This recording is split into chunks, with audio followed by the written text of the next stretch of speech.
Important information and disclosure. TDW Trader Live seminar presentation is for educational purposes only. All trading ideas discussed by the instructor are for demonstration purposes only. Trading involves a substantial risk of loss and is not suitable for every investor. Past performance is not necessarily indicative of future results. Please read more at https://ttwtrader.com/disclaimer.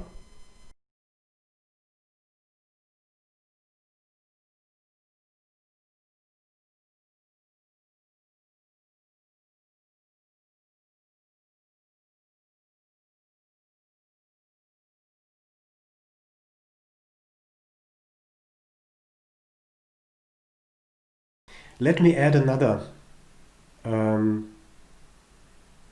idea or thought to the limit order book. We haven't discussed it yesterday, but it's quite important to know. The limit order book, as we seen it yesterday, has limitations. When you look at the limit order book, it's absolutely amazing what information you can get out of the limit order book. But let me say that it is true for treasuries, for an S&P, for soybeans, for German Bund, for example, and other markets which are providing good liquidity. By that I mean the limit order book has its limitations in extremely thin markets. Let's have a look at oil, for example. Let me see what I have it here. No, I haven't recorded it. As well in stock markets, a limit order book is also absolutely helpful if you are trading stocks, Apple, Microsoft, and other shares. But when you look at the oil, for example, it's getting a little bit more difficult to understand and to read the limit order book. I have some recordings, or we will see some recordings, and the limitation of the limit order book is the thinner the market,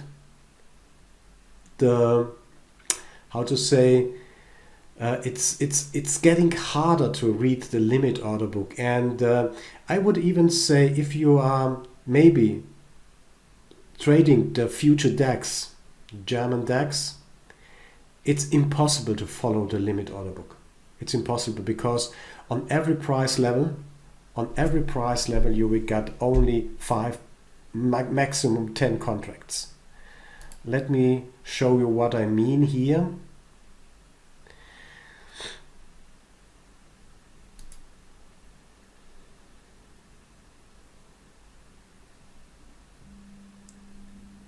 Come on. Look here, this is the oil future, and I have described something what to trade. So from my experience, you see on every price level we have 40, 50, 80, 100. It's a lot of 120, 150 maybe. It's the highest number in oil, maybe 200 contracts at a price level. So if you look at the FDAX, then you see this picture here. And we are talking about 4, 2, 3, 5, maybe 10, 15 contracts on a price level at FDAX. It's simply impossible in this case to watch the limit order book. It even doesn't make sense. So the professionals and the institutions are trading the DAX via options, for example, but it's impossible to trade it on the order book. It's so fast that you can't follow them. And look at the 6E, the euro US dollar. You have a similar picture here. So the market is relatively thin. You see we are trading 40, 50, maybe 70, 80 contracts pro price level on price level here.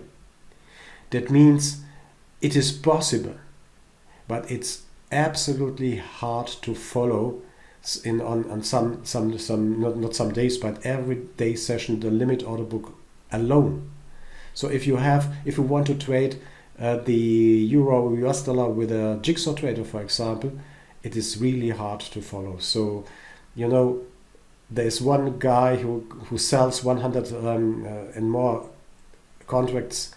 It goes so fast down or so fast up, it's impossible to see that. But watch at the 10-year note, for example. We are dealing here with 4,000 thousands of contracts per price level here. So if you look at what's this? This is the 30-year bond. Look here. We are dealing with 500, 600, 700 contracts per price level. If we are looking at the S, like today, we are trading in normal times, we are trading 400 and 500 contracts per price level. This gives us the time, this gives us, the German Bund, of course, as well. This gives us the time to really see what is happening here. Because you remember yesterday, the matching algorithm has a certain logic. First in, first out. Like in our game, we have time. It needs time. So when Angelic bought 4 and then the Bart came in and bought 10 and George bought another 8, I have to manage it manually yesterday, of course. But it doesn't matter. It takes time to update the limit part here. It takes simply time to update it. So I have to manage all those participants here, and I must update this price ladder or the limit part of the price of the dome here, and it takes time. Please keep in mind that the limit order book is an excellent tool, and it satisfies our left part of the brain because it contains all the logic here, how market works, but it is harder to read the limit order book in absolute thin markets. If you want to trade with the limit order book, look for good liquid markets. It is much harder. Yes, let's say my experience in oil is not the best. So I don't like oil because it's sometimes so crazy. I can't, from my point of view, I can't manage that. So it is getting much harder to trade oil with a limit order book than for example, here, the 10-year note. You see what is happening. You have all the time to understand what's really happening here. Is bigger liquidity going to be better for us and analyzing the markets with Bookmap? Yes, it is better because let me illustrate it with the left and right brain. We have, let me show that here. We have this numerical part. So this is the limit order book. We see exactly what is happening. Although we have an relatively thin ES these days. So we are not trading 400 and 500 contracts per price level. But it satisfied our logical thinking if we are accustomed to.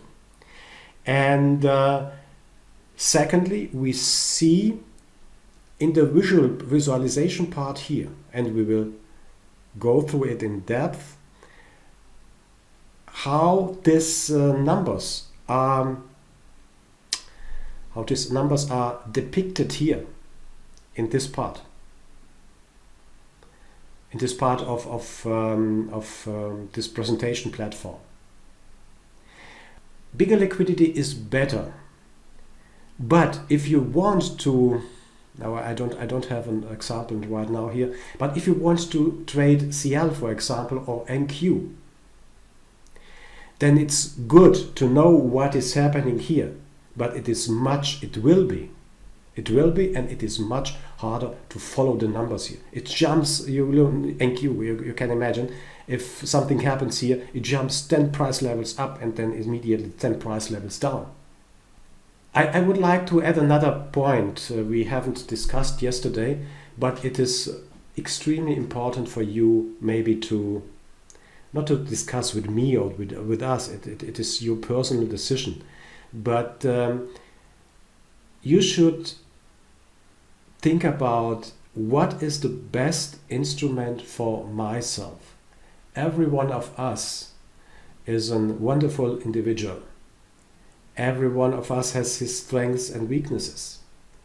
And in some cases we are told, come on, you trade Forex, trade Forex. Forex is the only market you can trade, for example. Or trade FDAX. You have to trade FDAX. Who is saying that FDAX or Forex is the right instrument if I want to trade? Who is saying that? Maybe Bart doesn't care about time, so he can sit around for 2-3 hours and watch this. Let me show that again, and watch the 10-year note going slowly up and going slowly down. And maybe Bart is the one guy of us who is very fine if he can get 4 ticks out of the 10-year note here.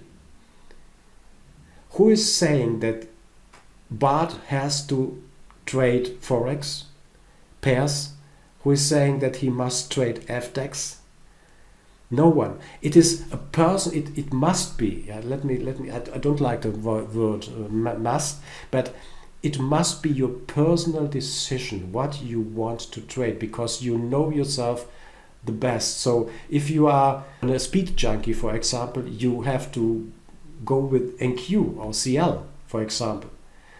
If you have time to watch and to decide, then use, for example, yes, or soybeans. Have you ever traded soybeans? If not, big mistake, do it. Very great market to trade. So if you have more time, and it doesn't matter, speed is not a point for you, so you have time and you feel comfortable to watch the orders here be matched on either side, and it takes maybe half an hour to press the price up or to lift the offer here, then trade the treasuries. Treasuries, by the way, are the best instruments you can trade, because you get every time a fill, you have no slippage, and the future contracts, the commissions and turnarounds are cheaper than trading ES, YM, and Q or similar. This is what wrote in the chat. Bigger liquidity going to be better for us in analyzing the markets with Bookmap. You will see other techniques who allows you also to trade oil and NQ. We will come to these techniques. But you will for sure miss this part here. Not miss. You should have it on your chart, of course. But it doesn't give you the time. It doesn't give you the time.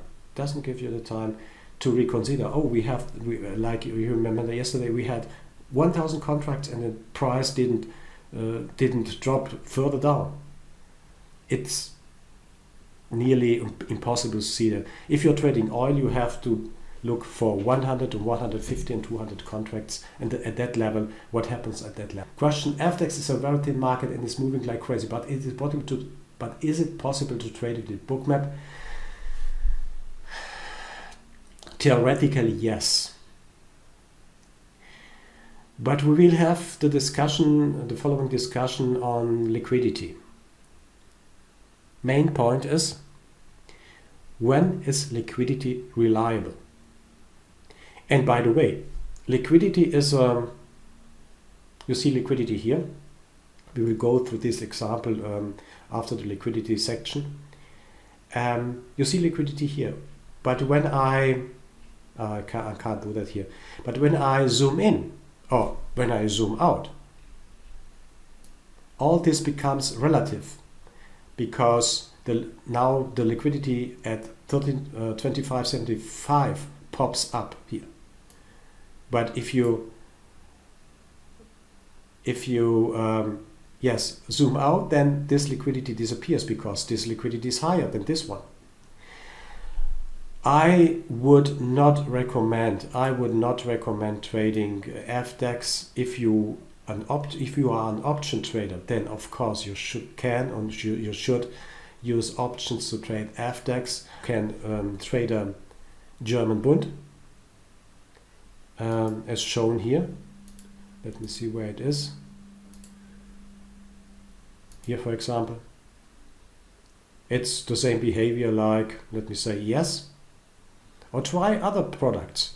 You are not forced to trade ES. You are not forced to trade the Bund or the Treasuries. Use other products which are maybe interesting as well, or very interesting. So because if they are trading in one direction, then this direction goes on and on and on. So it is much easier to manage your trade then.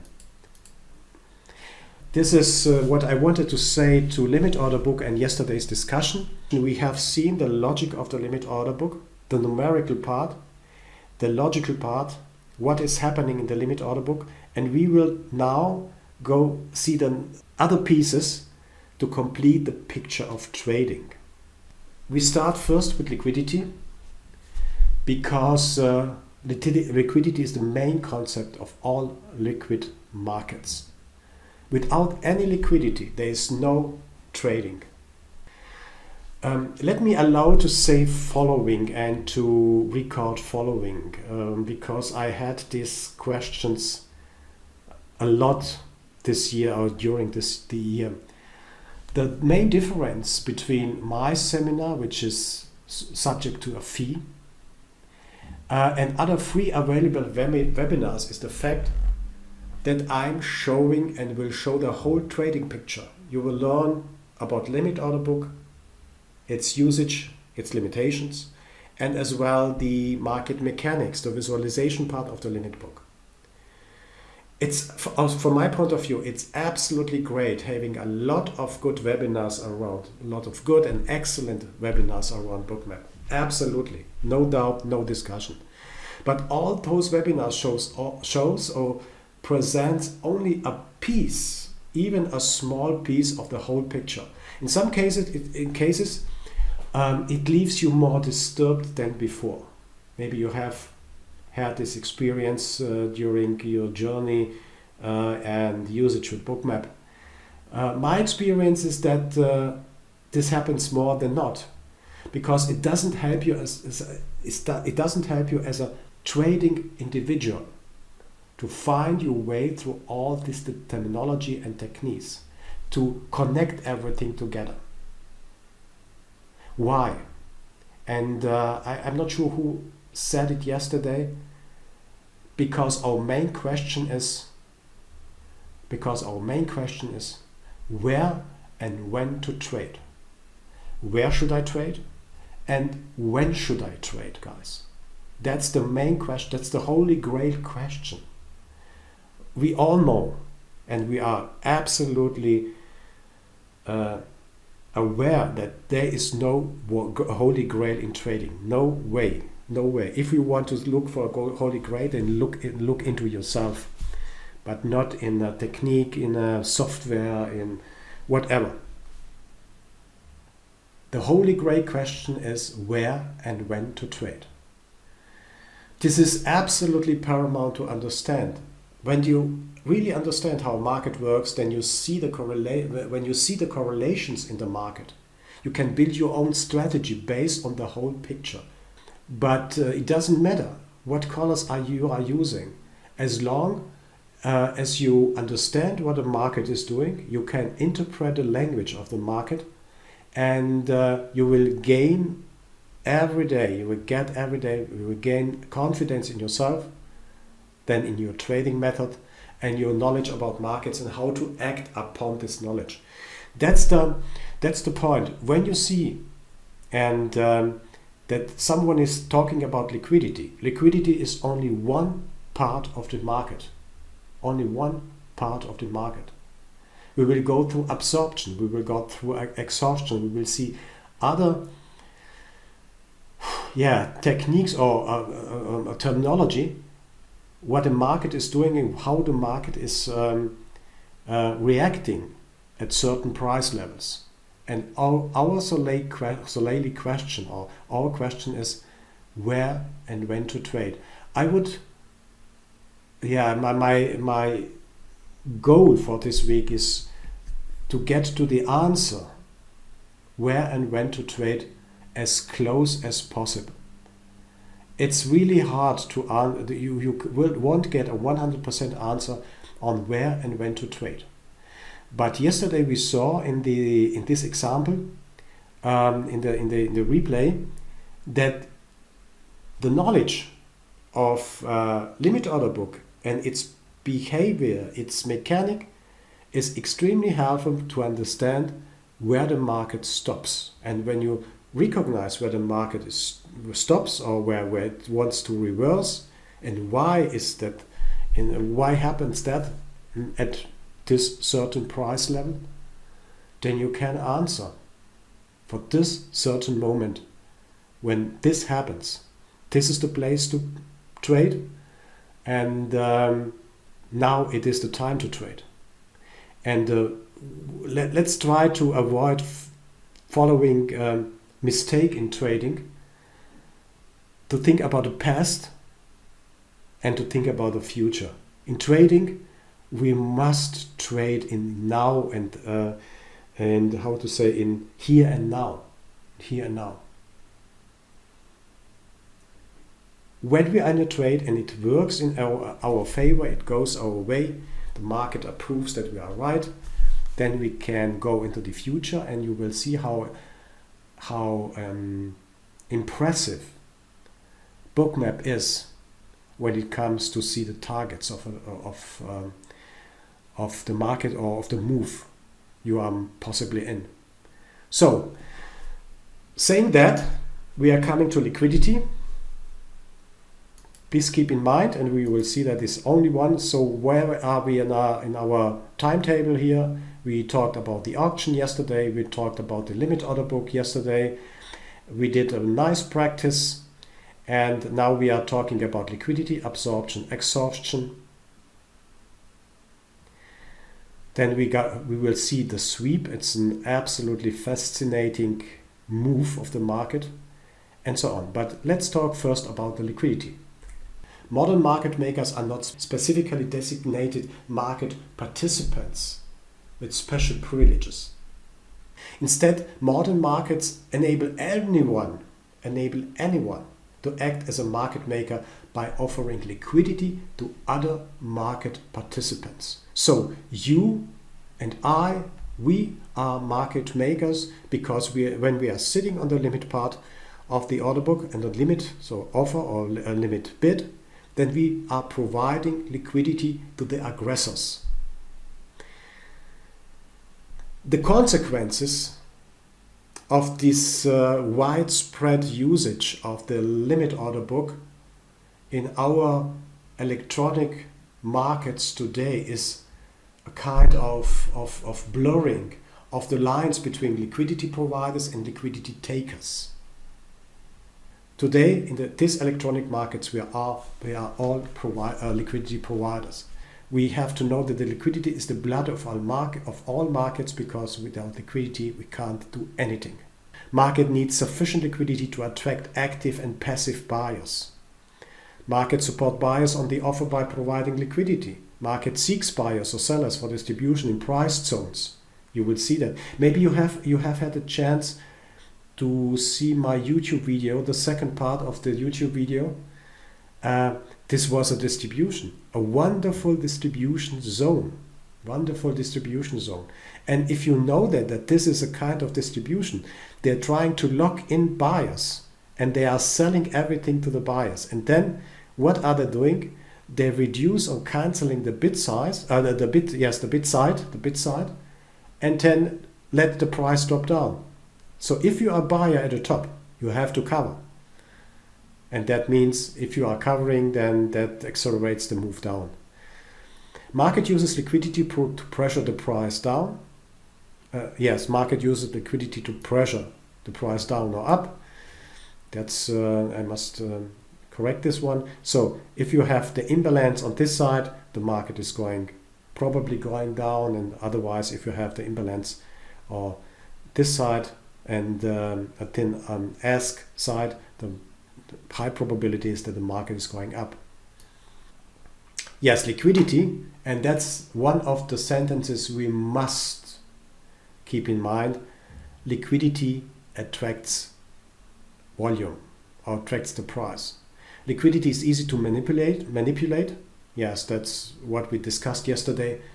It can be cancelled immediately without any announcement, without any notice or whatever. Liquidity quickly vanishes from the market. So liquidity is something we see in the book, but we have to distinguish between good liquidity and bad liquidity. Or coming to the question, when is liquidity reliable? When is liquidity reliable? That's the most important question for all traders. And that's a point I'm missing so often in a lot of webinars. You won't get, or you can't, or you won't get a clear answer on that. When is liquidity reliable? Let me stress this again. I highly recommend to read this book or to get an Audible. We humans beings are attracted to the system 1. Fast, intuitive, emotional. Fast, intuitive, emotional. By that I mean, if we see a red line here,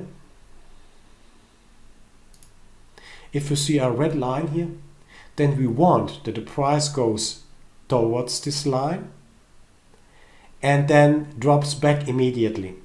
So by that means we have a signal line here, and once the price touches this line or this area, I have to sell because this is the signal. I have to sell.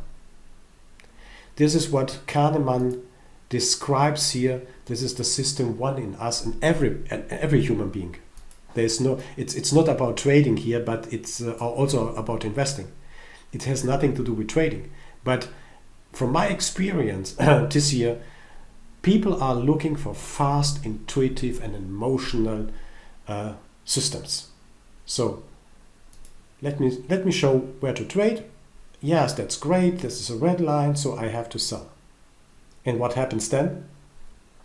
Mostly, this is either cancelled or the price goes immediately through these red lines here.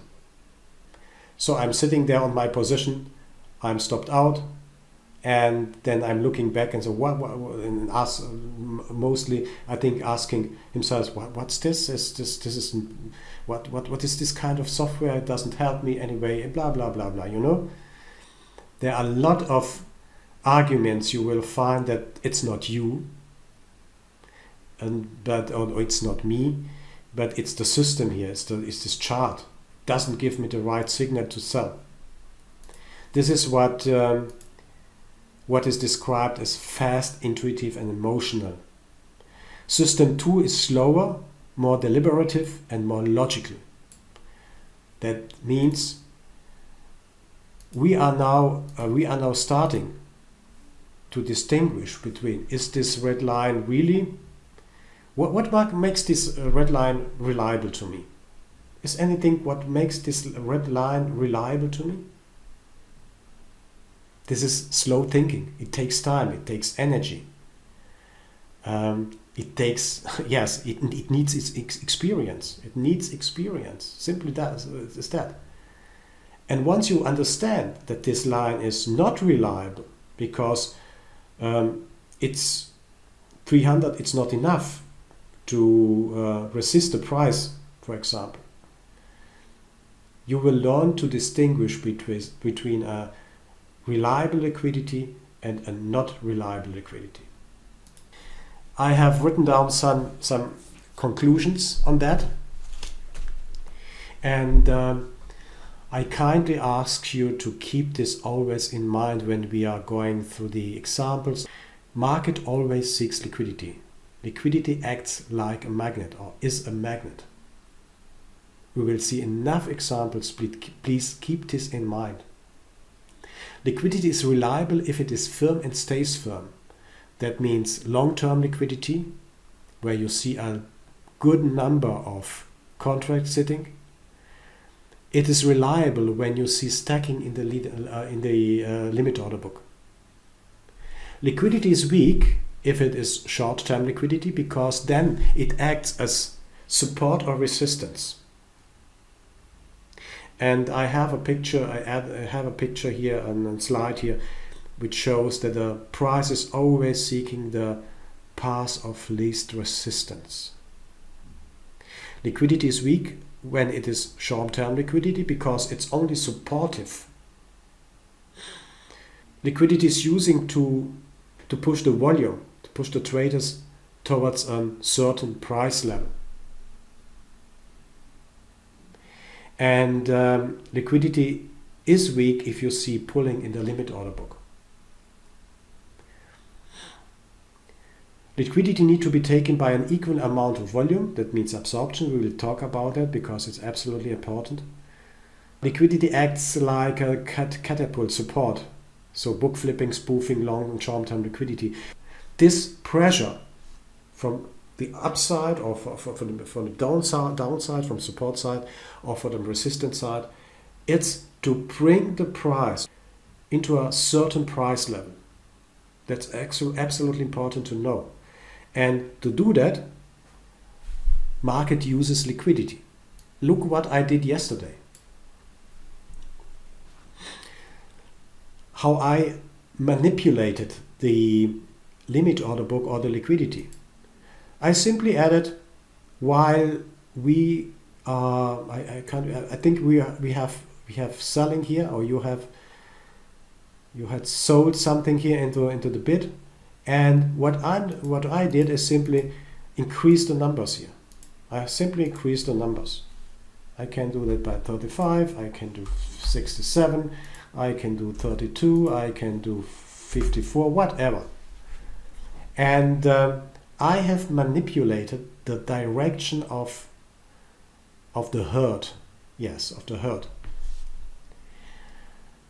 I have manipulated the way of the herd. That means I wanted the herd. This is the coral. Maybe this 80, 90 area is the coral.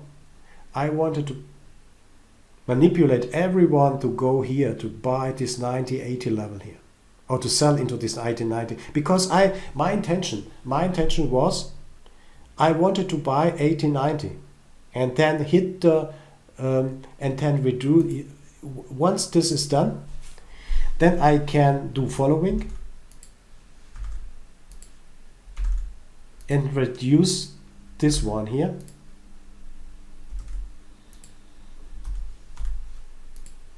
This side, the offer side, and you see what is happening very easily.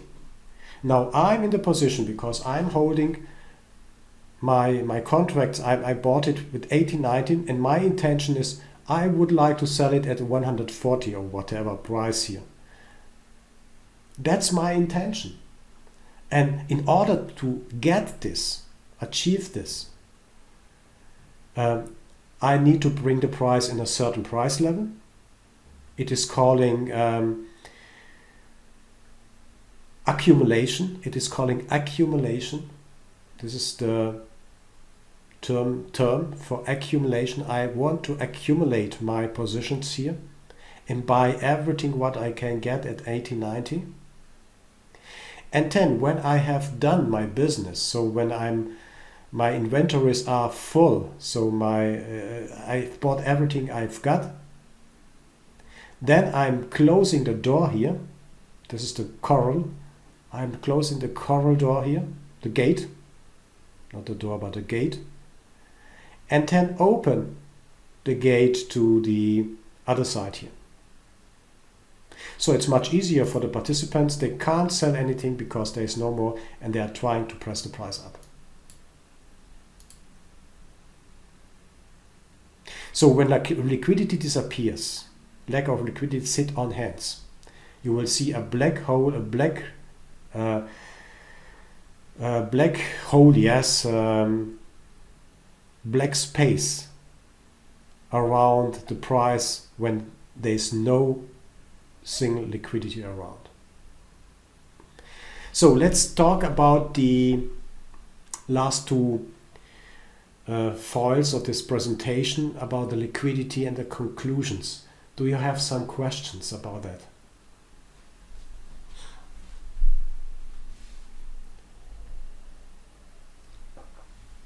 Or do you have questions? Yes, Bart. I just want to ask, maybe not sure if that's the question for now or for later, but sometimes it happens that the liquidity levels are attracting the price, so the price goes towards the liquidity levels, and sometimes those liquidity levels act as a barrier, as a stopper for the price, and the price is bouncing. So maybe at some stage, if you could discuss that as well and explain in what situation is this happening? Okay. Yes, Bart. I will talk about it for sure, but I would like to postpone it a little bit. So let's talk a little bit later about this behavior of the markets, and please come back again. We have a nice example from yesterday, by the way. It was great. It was a great day to talk about liquidity, and I'm happy that I have recorded it, and we will see that when we finish the liquidity part. Yes, we will talk about that, and please, Bart, please keep it in mind. Come back with a question when we are in the exercise example. The most important point, market always seeks liquidity. Liquidity acts like a magnet. Let's have a look at this. I'm often talk about energy in the market, and we will come back to the absorption part. Therefore, the question was, if we have fast markets like NQ, for example, and other markets, does this technique apply to every market? Yes, because when liquidity absorbs volume, the participants who traded at this price level or this price level or that price level disappear from the market. And you will see it might not happen at the top or at the bottom. This happens mostly before the top and mostly before the bottom. Maybe this picture is not accurate enough because it suggests that there's energy. There's energy. But what I wanted to say is simply, if liquidity and volume collide, then those traders are out of the market. They are not in the market. The business is done for them. And we will see that the market anyway goes a little bit higher or a little bit lower, depends on where the market is. Okay? So whenever market volume and limit volume collide, volume or energy is taken out of the market, energy is absorbed. It's not quite the right terminology. Energy is, I would like to, yes, I'm working with the term energy, but it's the volume which is taken out of the market, and this volume doesn't support a further up move or a further down move because it's taken out of the market. So on the other hand is that less energy or less volume remains in the market. You can, by the way, you can use your own expression or your own picture for that. This is only my how to say, visualization of the market. This is only my view of the market. But the concept is clear. Call it what you want, call it like you want.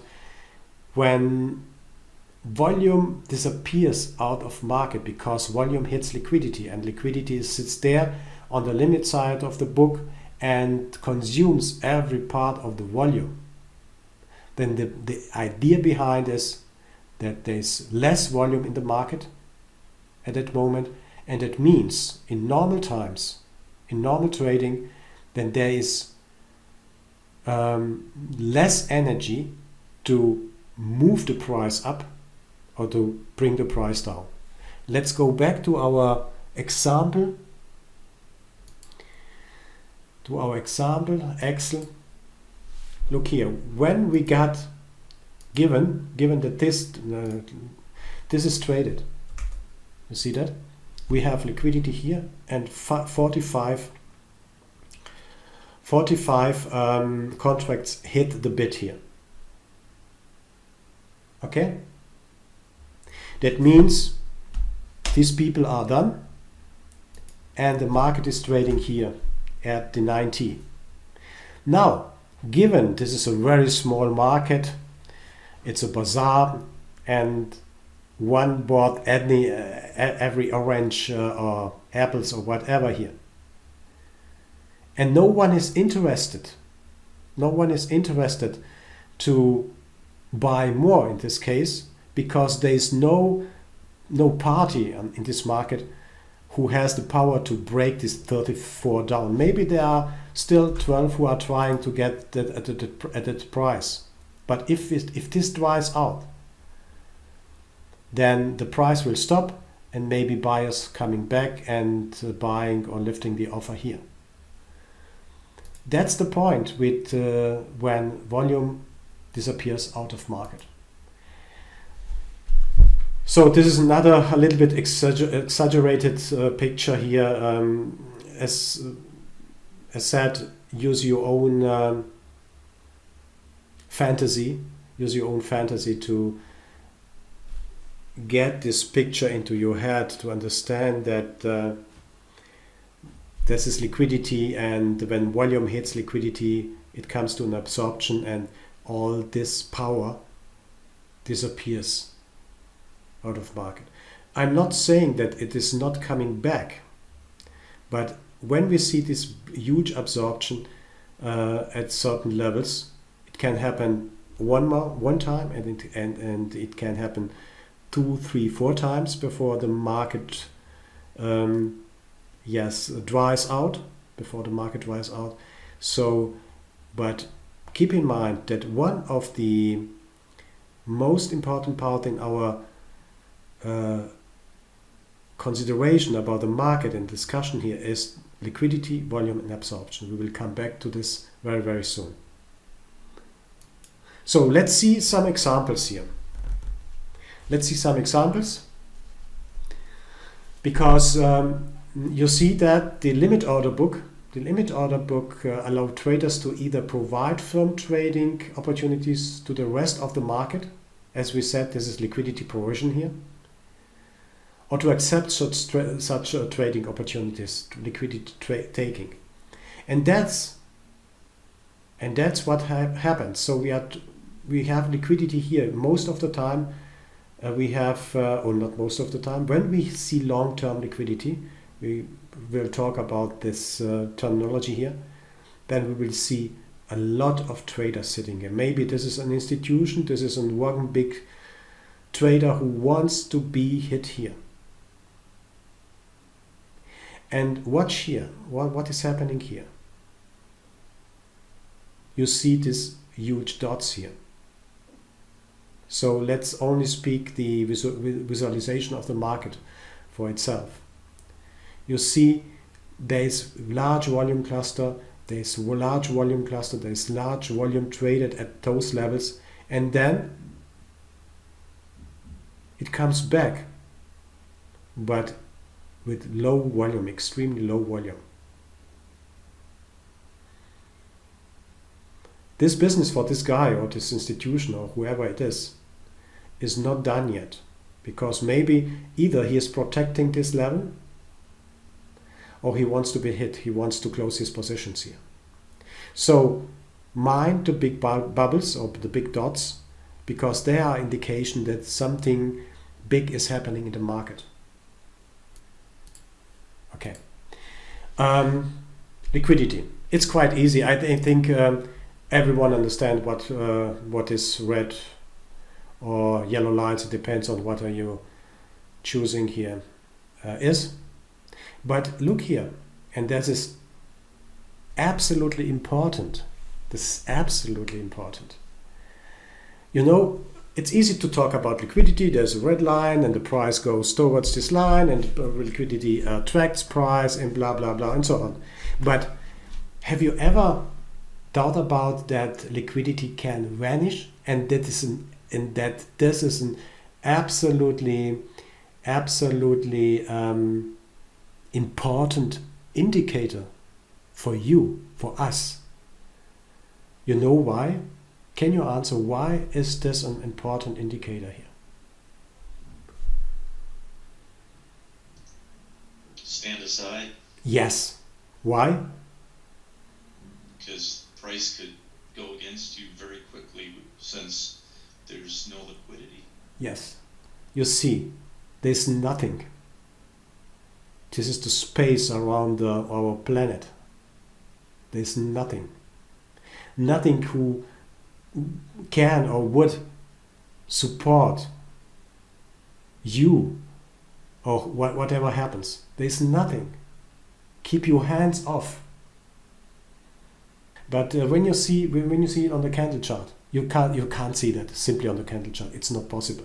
But when you see that, it can happen because you are not aware that someone is tweeting. You know, it's common these days that Mr. Trump is tweeting, and this can change the market in either direction here. When this happens, the market indicates they are so fast. They are so fast on both sides. Look here, there's nothing left. And this remaining eight guys here, let me say, there are guys, then the man who wanted to trade this, and this remaining, what is this, 5 or 7 people here, they even don't know what is happening here. They don't know what is happening here. You can't see that on any other chart. So if you see that, maybe it flashes up for a few seconds, close your positions, or if you're not in, wait until this settles. We will talk about that in the sweep section. Walter, yeah. If you go back to that one, yeah. Can you have an inference on the chart of, if you notice where the liquidity goes away and you look that the price, the liquidity stays in the market up there on the top side at 52.50 roughly, and on the bottom side at 51.80, roughly 51.82. Can you infer that this is a value area and that those are buying and selling areas?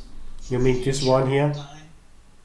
You are talking about this areas. If this is a buying, if this is that would be a sell, and then down there that would be a buy. Yeah, that's really hard to judge. So in this picture, I wouldn't like to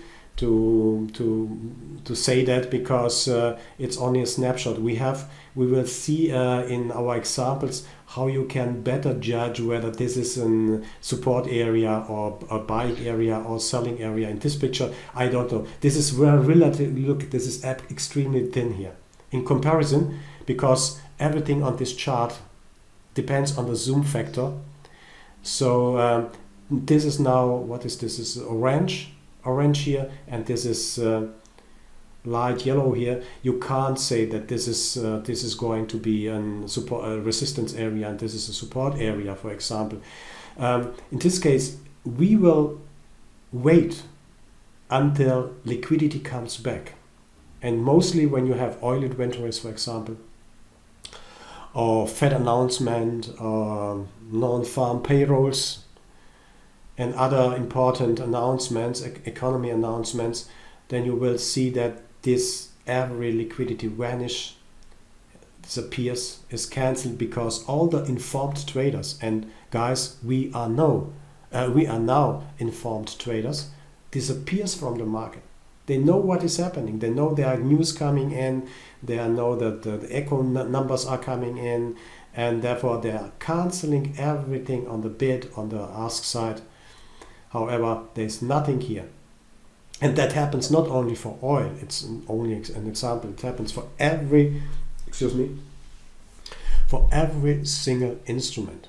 It happens for for treasuries, for every single instrument you are trading. So absolutely important to know that liquidity can be depicted, or can be not drawn, can be depicted like on this chart here, this way. Also, liquidity is subject to change. That means, look here what happens here. What happens here? If you look very closely to the colors, you see how they are. I think this was a question.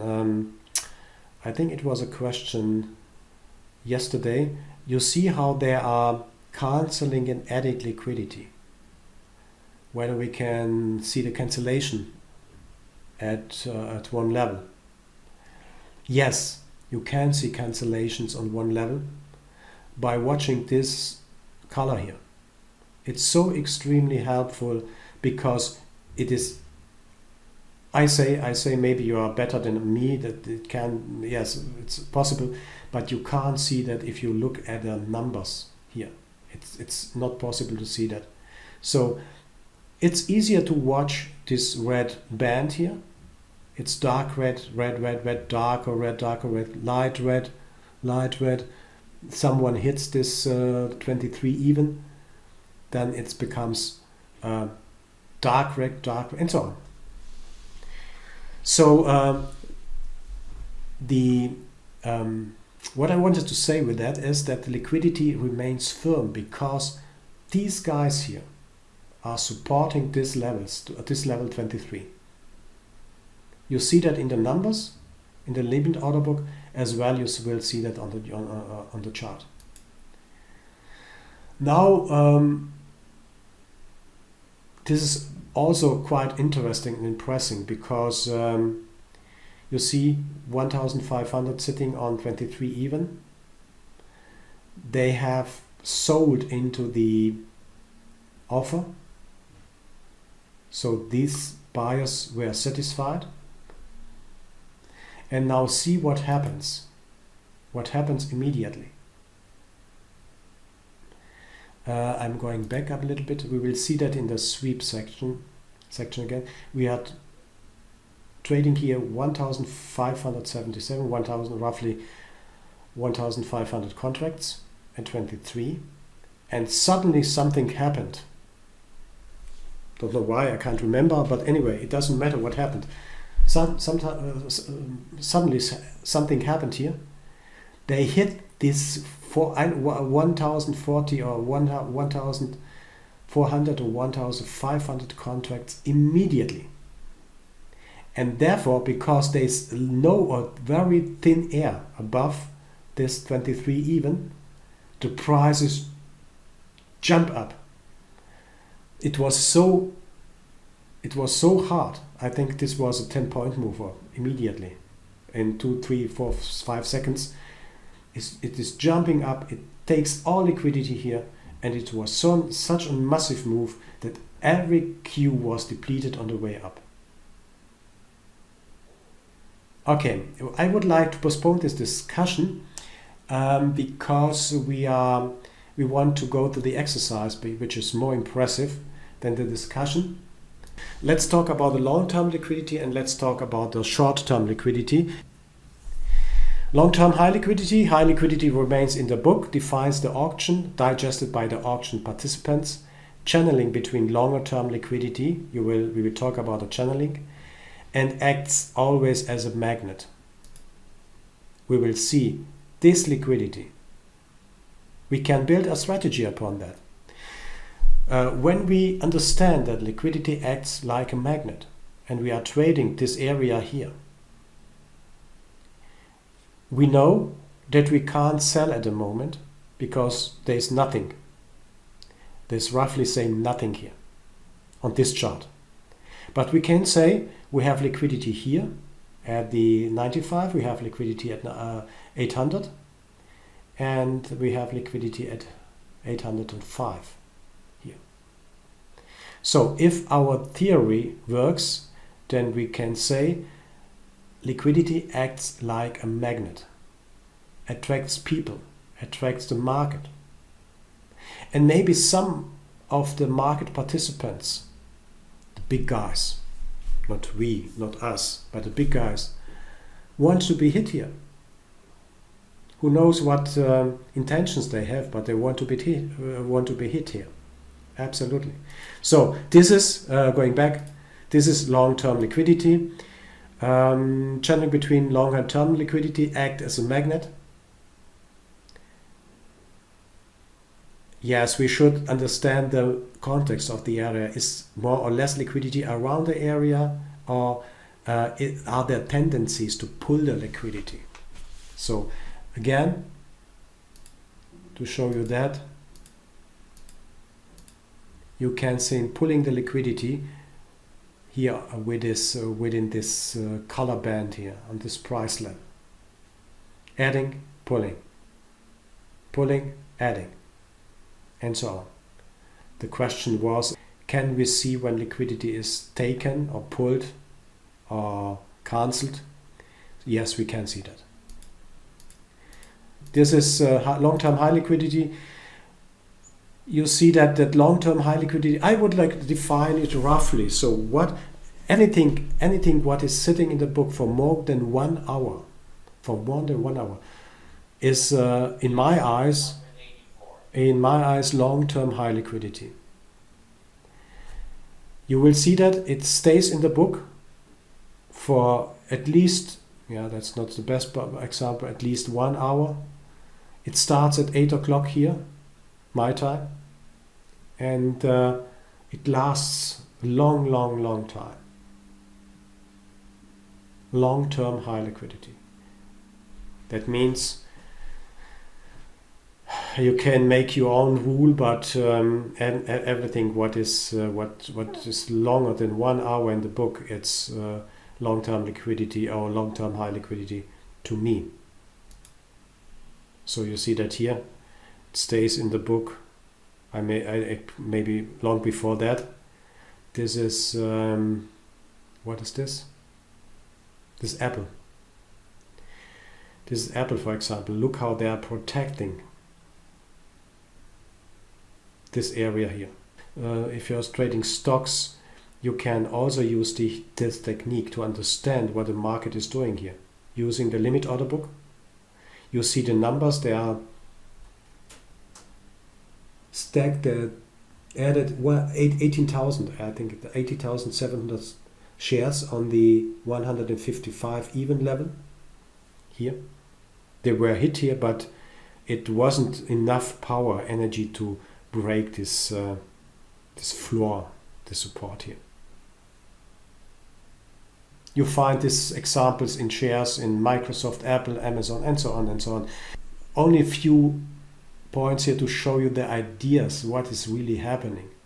At this specific day, they even didn't touch this liquidity at 70, 69, 75, 70 area here. And while this happened here, the liquidity starts to build up here. The liquidity starts to grow. Absolutely important, interesting to see. And then, and that's what when I have time to tweet something, then I'm writing business is done. You'll see how impressive this is. This is intention. That's not coincidence. This is intentional. Why? Because they have cancelled everything.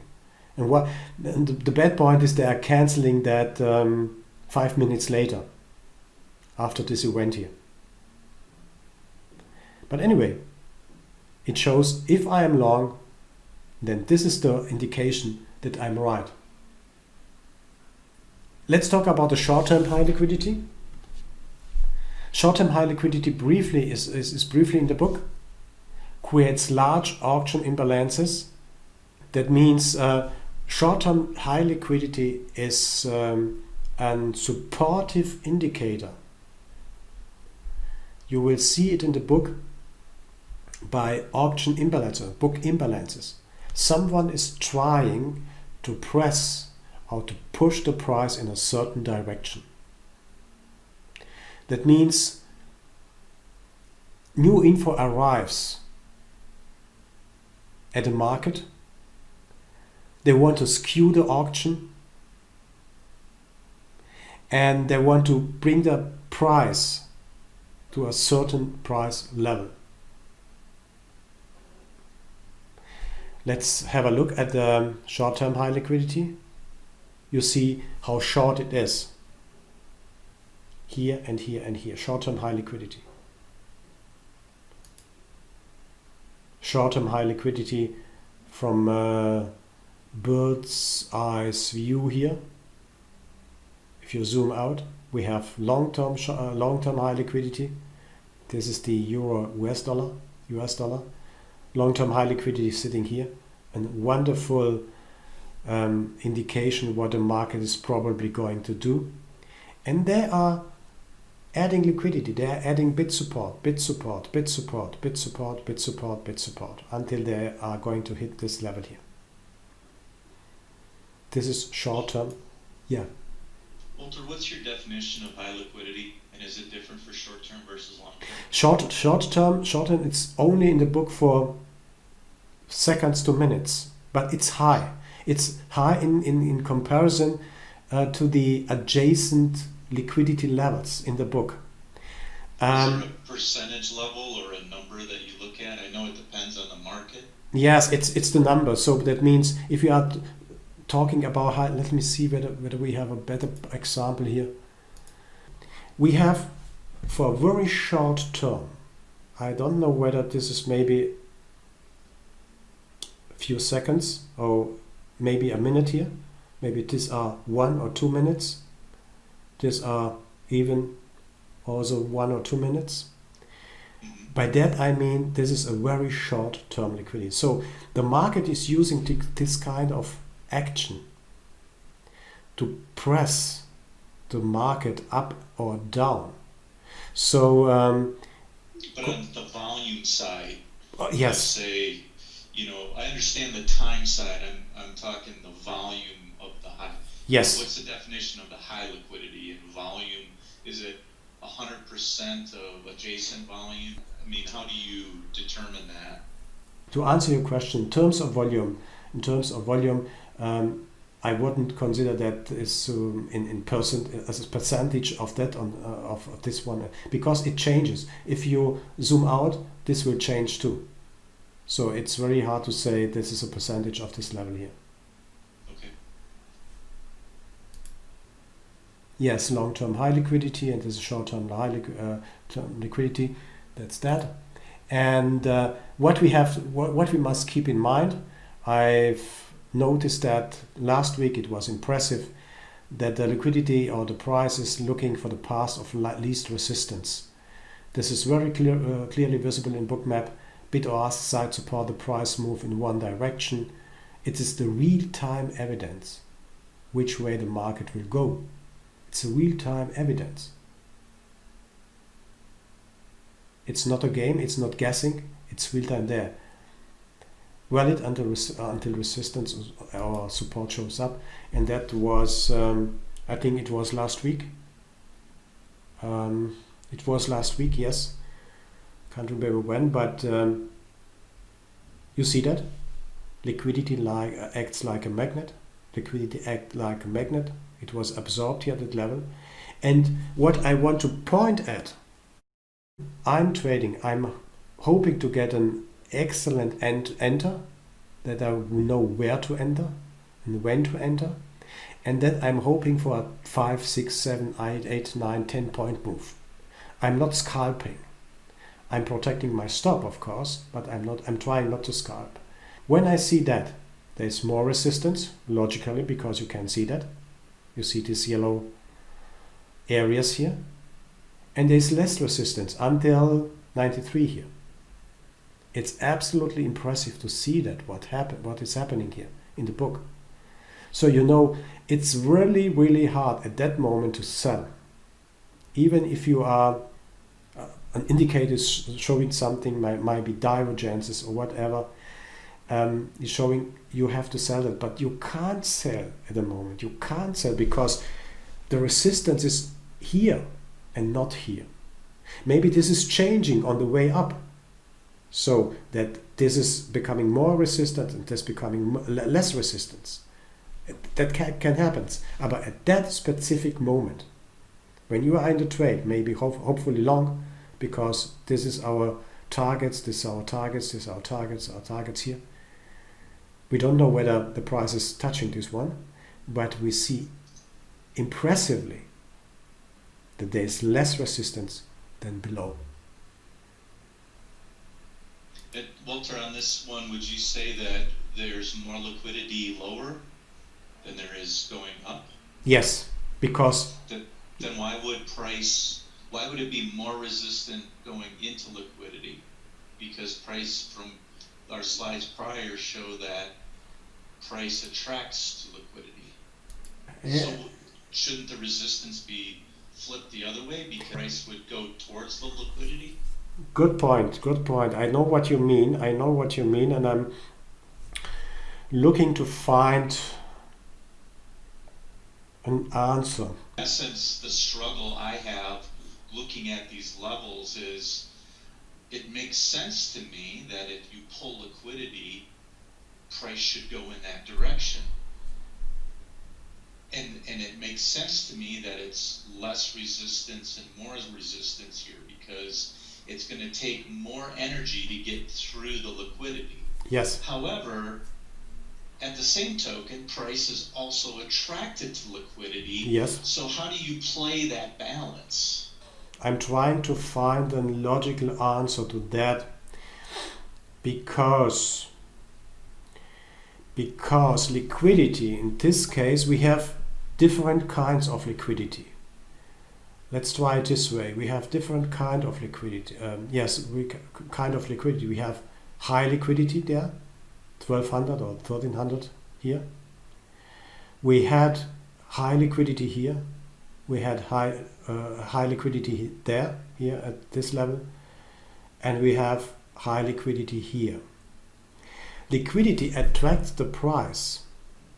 But on the other side, and that's the balance we have to find. On the other side, let me complete this sentence. That's the balance we have to find is liquidity pushes the price in a certain direction.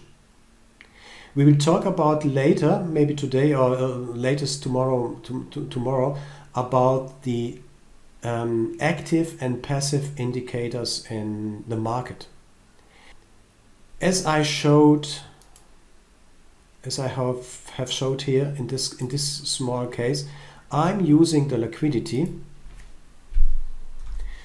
to make way for higher prices here.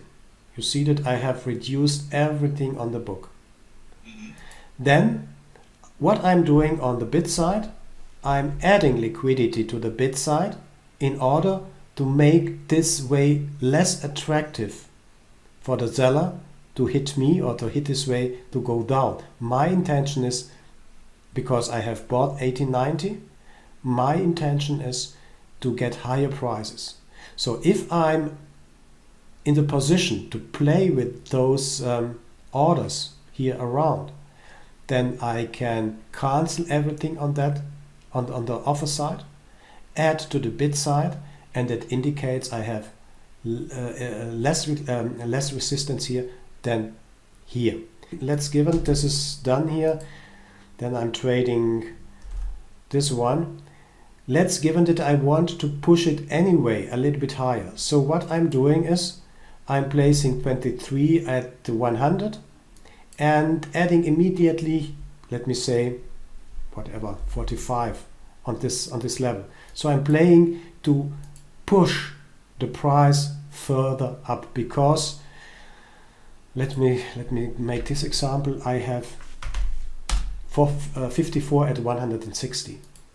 So my intention is I would like to have the price in this high long-term high liquidity. Let's assume this is the long-term high liquidity. Okay. To high liquidity. Okay, long-term high liquidity. Then I have close design, and now I'm using a game who is saying spoofing, for example, which I'm trying to indicate, guys, no, not with me, guys, you can't sell something, but I'm very strong here, and so I'm playing 56, 23, 45, 56, and so on, and I'm trying to push the price further up with liquidity. And that's exactly what you see here. You see that you see the time frame. We have long-lasting liquidity at 93, and we have an what is this, medium-lasting liquidity here around 85, as well, and at 83, and also here. And what they are trying now, in comparison, consider please the time. Time is extremely important. See here, this is, what is this, maybe 5 minutes. Let's say this is 5 minutes. Then the next liquidity comes up here. No one is interested to go against the crowd here. That means we have high term liquidity here, and they are supporting with liquidity to drive the market up into this direction. To answer your question best, that's the balance we have to understand in our trading. So it is not, I wouldn't say if I'm going towards this liquidity that I must go against this liquidity again. You will see that in spoofing. Spoofing is a technique, maybe you have seen it already on your charts, that they are trying, it looks like a stair effect. The stair here, then the next brick is coming up here, then the next brick and the next brick and so on. It looks like a stair. You can even see a stair effect here. Yeah. So that's the intention of the market, to bring the price further up, to support it. It doesn't mean that mean that they won't hit this area 83 again. But when you are long, when you get an entry here somewhere, and you are long, when you see you have this picture in front of you, then you know I'm right. The market proves me right that I'm in the long position, and I'm riding as long as I got an absorption at certain level, or maybe even if it hits this 93 level. I would say, as a rule of thumb, look where it's more red, where it's dark red. This is your orientation. Anything what is dark red is your orientation, or our orientation. Anything what is white or light yellow, it is only supportive, and we should not try to sell it against and hoping that the price is going this yellow line here, or this yellow area here. So maybe let me think about it. Maybe I have furthermore think about your question, because my answer would be, at the moment, look at dark red areas if you have this chosen the dark red. Yeah. So I guess then the thing that I totally, it makes sense to me that price would want to go towards liquidity. It totally makes sense to me for large magnet areas, and it totally makes sense to me that there's less resistance going to one of those areas if there is no liquidity in between. So I guess I'm trying to arrange in my head, and maybe it'll make sense after we're done with everything, is in context, what is the hierarchy? And I think you're alluding to that area up at 93 is definitely a magnet, and based on the context of the stair stepping and spoofing or pushing price up, and actually going through some of these resistance levels, like say at 83, and now they're pulling at 85. that it gives us clues to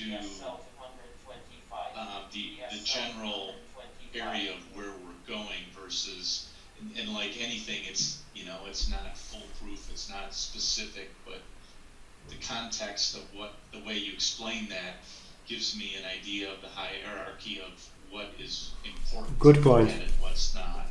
Good point. I think it's a good point to think in hierarchies. So that means we have more volume at those dark red areas than in those yellow areas.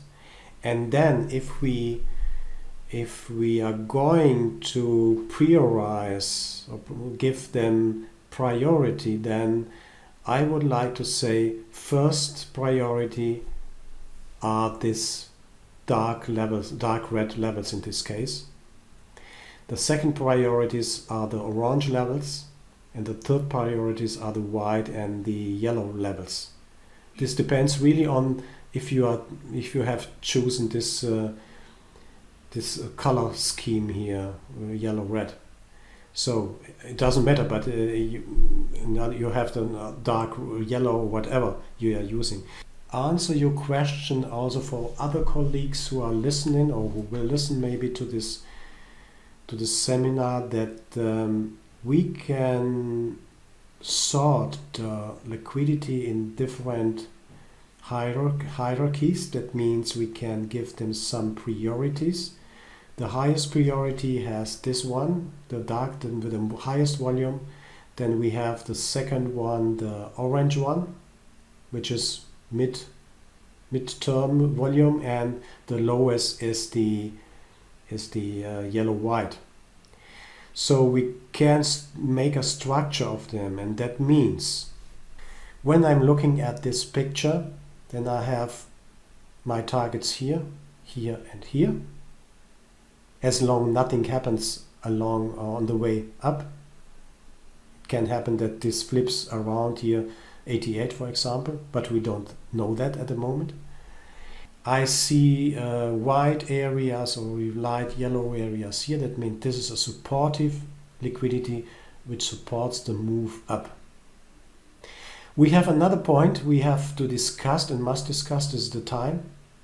You will see that we will talk about sweeps. You will see that the move is, how to say, creeping up very slowly. It takes this time, let me say this is 1 hour, 1.5 hour roughly, for the price to go up there. Then what is happening? Second, we have a certain angle here. That means this is a really flat angle here. I don't know what it is, but maybe 30 degrees, and it goes up, and it takes 1.5 hour to get there to this price. And you see the intention of the market. There is no, how to say, no aggression. There is no aggression in the market. So we have not only the distance to this 93 level, but we have also the time.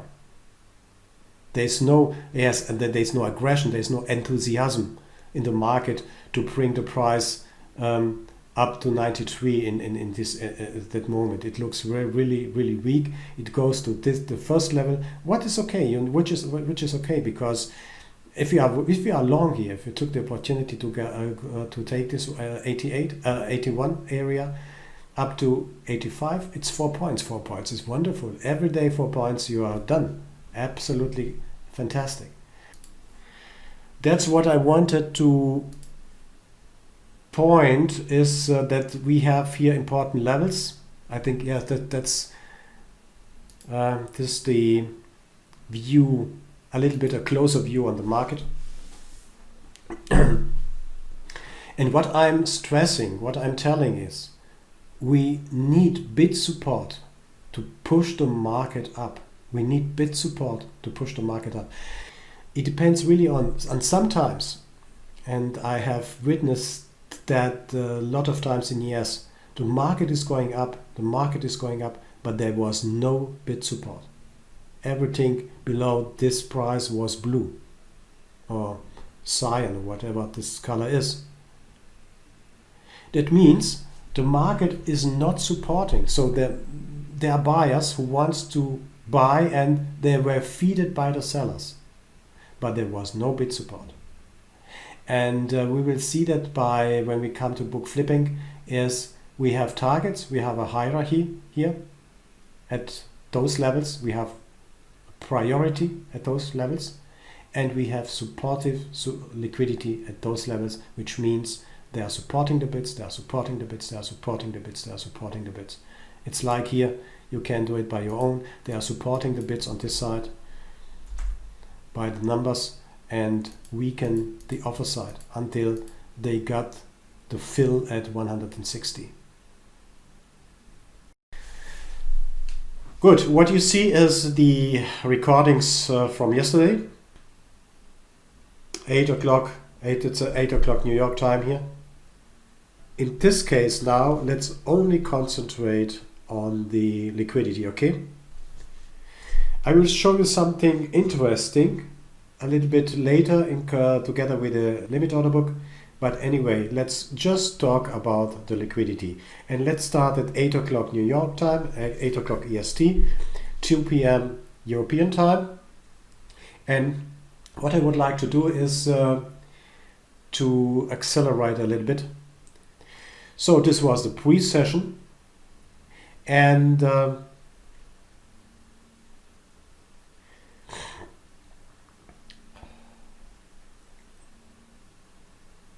let's do it a little bit faster here. Okay.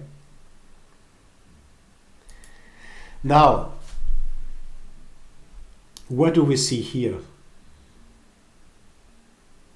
In terms, we are talking about liquidity, not about the price, not about the order book, not about the volume, and so on. We are talking about liquidity. So we definitely have more liquidity at the top. Yes. At the bottom. Yes. Good. But what do we see here? Oh, not too much around the price. Absolutely. A black hole. Let's see what's happening here.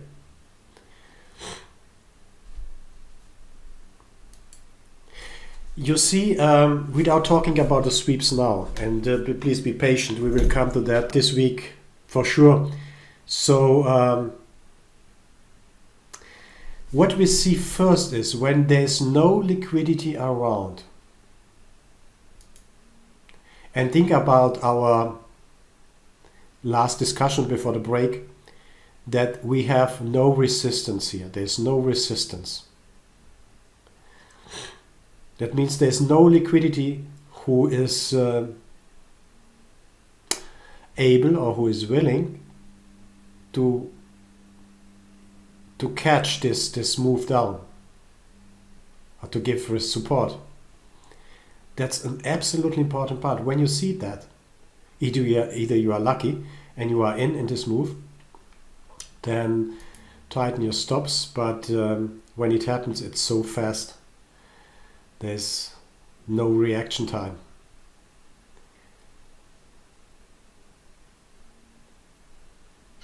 It was a sweep. It was a sweep into the 20 area, and you see, yeah, that was too fast.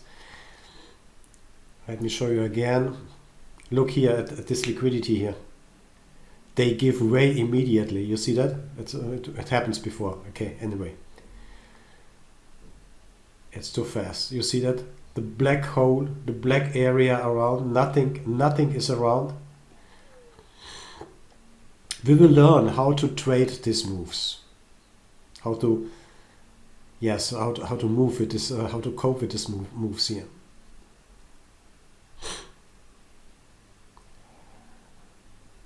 Now liquidity comes up at 15.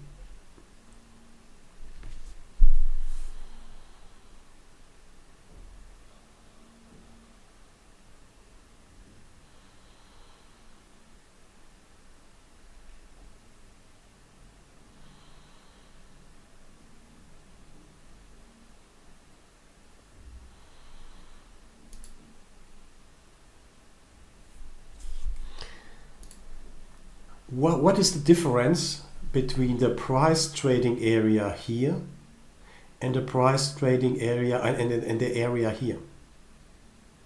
What is the difference? Let me mark this one between this one and that one.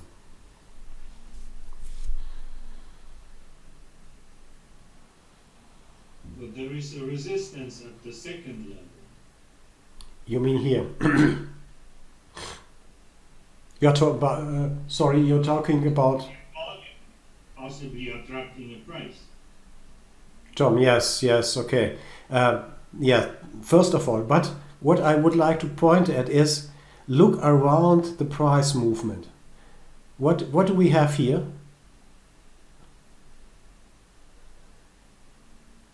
We see nothing. It's a black area here. You see that? There's no liquidity. They're illiquid reversals. Absolutely. There's nothing here. Look here. There's nothing. Everything can happen here. Everything can happen. But after a few minutes, liquidity is coming back. That means this sweep, this very hard move down, is finding a support here. So let's see what is happening. What happens next?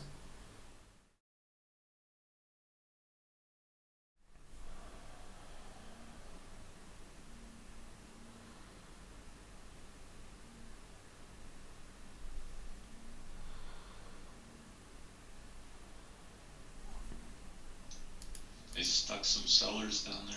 Yeah, look here, 31.10. Liquidity is coming up here. It starts to add. They started to add at yes, 2:30 my time here.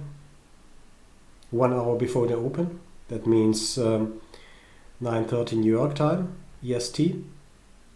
So they are trying. They are stacking here. They are adding to these levels, and this move, which was in a free fall down here, the prices find a support here. You see, the point here is not how to trade or what to trade. That's not the question now. But I would like to point your focus, I want you to focus you on liquidity, simply only on liquidity, because in an area where the price is coming down, no one who is informed wants to trade this area. No one who is really sound and healthy wants to trade this price here. But after a while, few minutes, they're coming back. You see liquidity here, and you see liquidity rising here. So when we are back to the idea, excuse me, just a moment, please. Priority 1, priority 2, maybe also priority 2, but let's see what is happening in terms of liquidity here. Again, important, when we have announcements or tweets or you name it, liquidity disappears. It's extremely fast.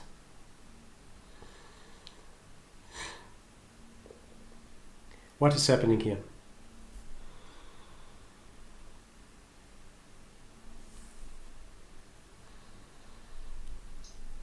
They're following liquidity up behind the bids. Yes, it is. Look here.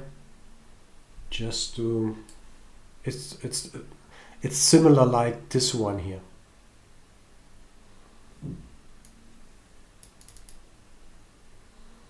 So they are trying to support. You see this small parts of the liquidity here.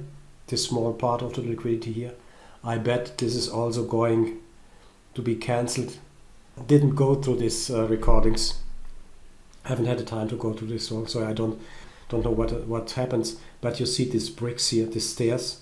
They're trying to support the move up. Let me jump into the session open, because we will see an absolutely interesting trading day.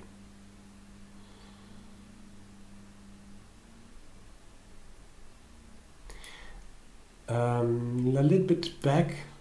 So please comment on those both areas here, 10 and 14. Why is this yellow? Why is this red? Why is this yellow? Why is this red? Why is this yellow? Why is this red? Because the volume is being added to this level, yes? This pen is changing the color. It's been what? Sorry? Excuse me. The volume is being added to this level. There is a more, the color indicates more volume. Yes, okay, yeah, okay. You can also say the volume was cancelled, the volume was added. Okay, yeah, you are right, absolutely. You see that. First of all, the volume is, now have a look what happens next, is added. We have 350 at 14.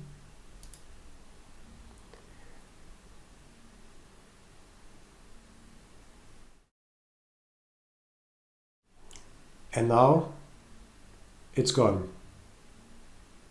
You see how they are playing with these levels, 14 even. Maybe they don't know, they know more. Excuse me, they don't know more about this level. Maybe there's something going to happen. Look here how they are playing.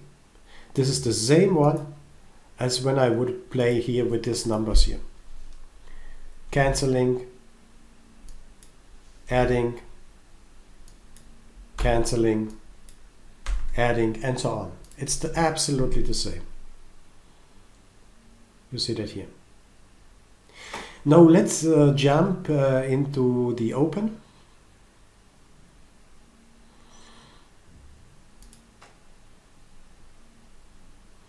And I would like to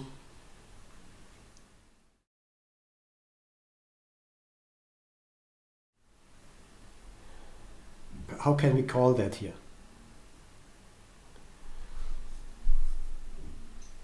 That's number one in the hierarchy of Yes. And the full expression for the number one is, what's the terminology? How do we call it? long-term liquidity. Yes, long-term high liquidity. Long-term high liquidity. Yes, that's so. And now let's see whether our theory works or not. What is liquidity? How acts liquidity?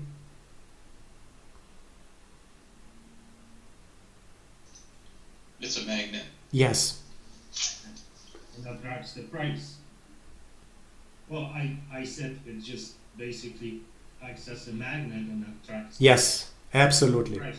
So we don't know nothing about the market and what is going to happen in right now in whatever 2 minutes. But we know following. This is a magnet area. This is an area of attraction because this attracts the traders to go towards 31.10. But because we are very short to the open, 2 minutes before the open, it's highly recommended to stay away and see what is happening at the open.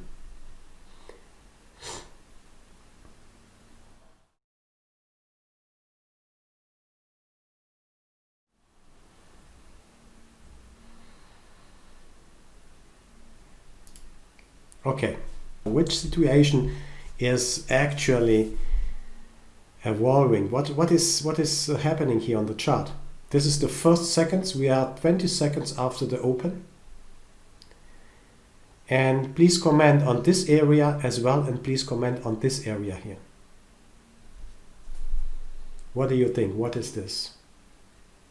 It's a huge volume level sitting surrounded by basically a lighter volume. That means this is, to me, this will be very significant level.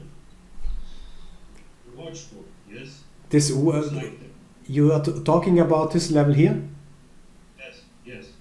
Good. The red line, there is an orange line, and there you have two yellow lines, just like.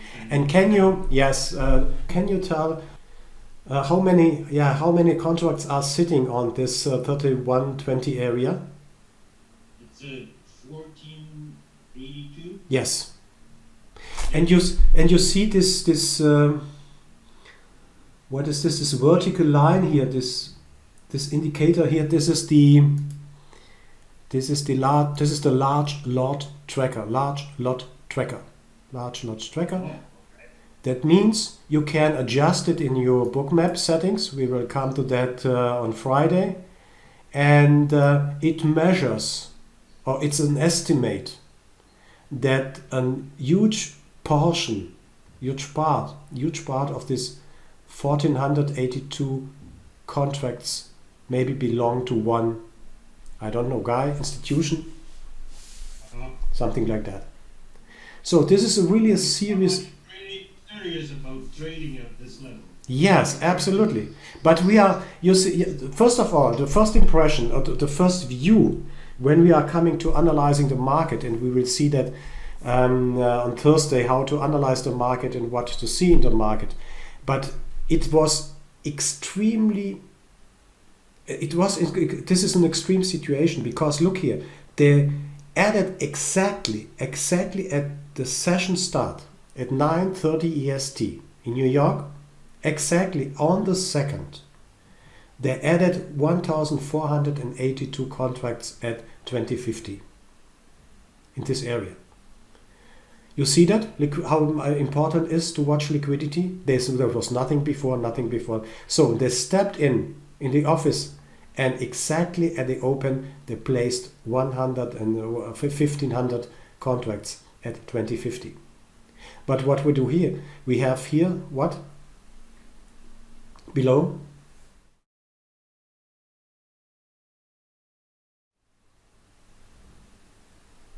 Below is definitely a lot less liquidity.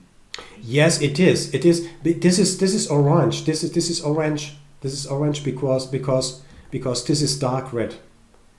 This amount, it's 300, 400, is relative to this 1400 here or 1500 here. That means when we are going back a little bit, you see that it's dark red now, and we are looking to the open.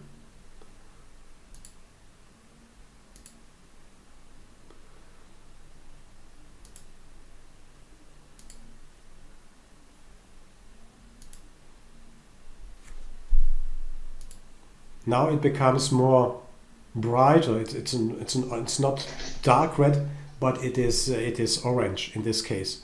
So you see that this number is that there's still liquidity. And to use George measurement system, this is priority 1, and this is maybe, yeah, that's now hard to say. Maybe this is priority 1B or maybe priority 2. However you want to define your scale on that. But we have still, yes, we have still liquidity there. Okay. So what is the significance then, as soon as that liquidity came in, the liquidity between say 31.15 and 31.17, 31.17 and a half dried up? Does that give us a clue? Yes, of course, absolutely. If you're not, yes, absolutely, there's nothing. So we have two poles. That means we have a north pole here, and we have a south pole here. If to say it in a little bit in picture. So we are trading at the moment between 20, or the market is trading between 20 and 10, and all those positions are trying to attract the price. But at the moment, at a very early open, it's really hard to say what is happening, because they are clearing their inventories. It can happen. Everything can happen. So either the best choice is, from my point of view, to wait until the dust settles here, and we have a clear picture what's going on. Let's see how this evolves. You see liquidity is coming in. We still really don't know. At least I don't know. I would like to wait what happens. So you see liquidity, long-term liquidity, priority 1 liquidity, priority 2 liquidity, priority 2 liquidity.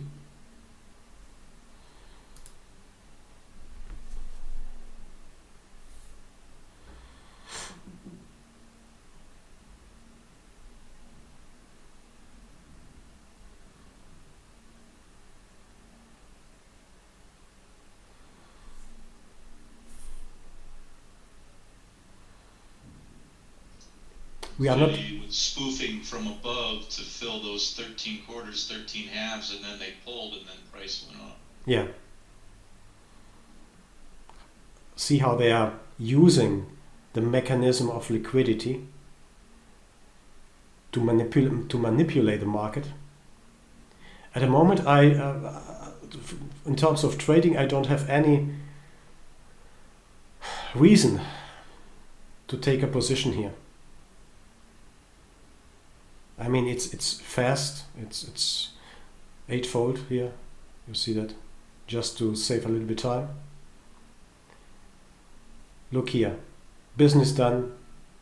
Trying to protect this area again.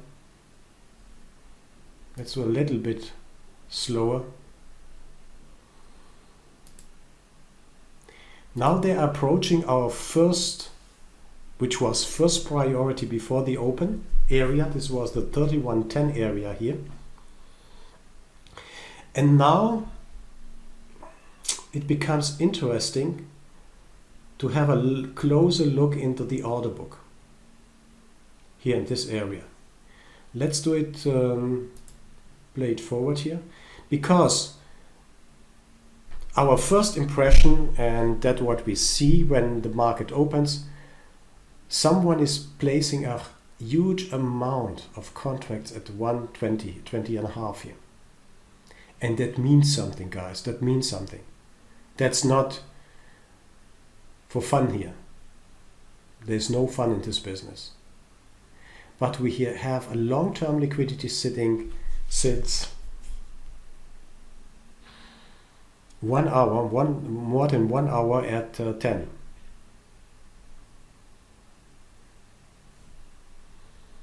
Let's see what is going to happen here.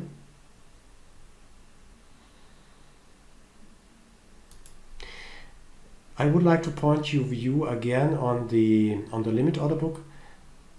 When you want to trade with a limit order book, when you do it this way, then you see that the green bars, yes, are bigger than the red bars here. That means buying pressure. Buying pressure comes up here.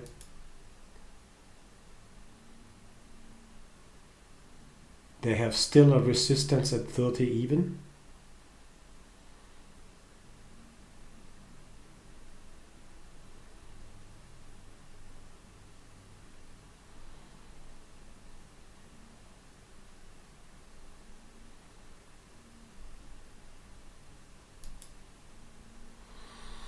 Okay, the question here is to buy or not to buy.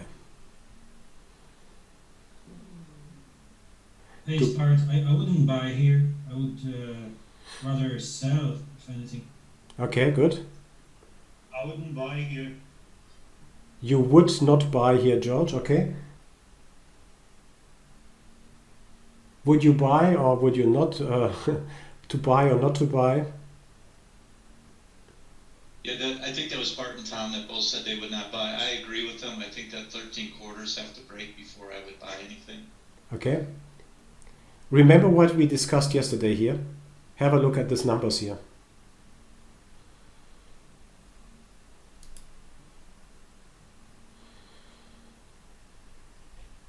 I understand the buying that went on down there, the 487, the 420.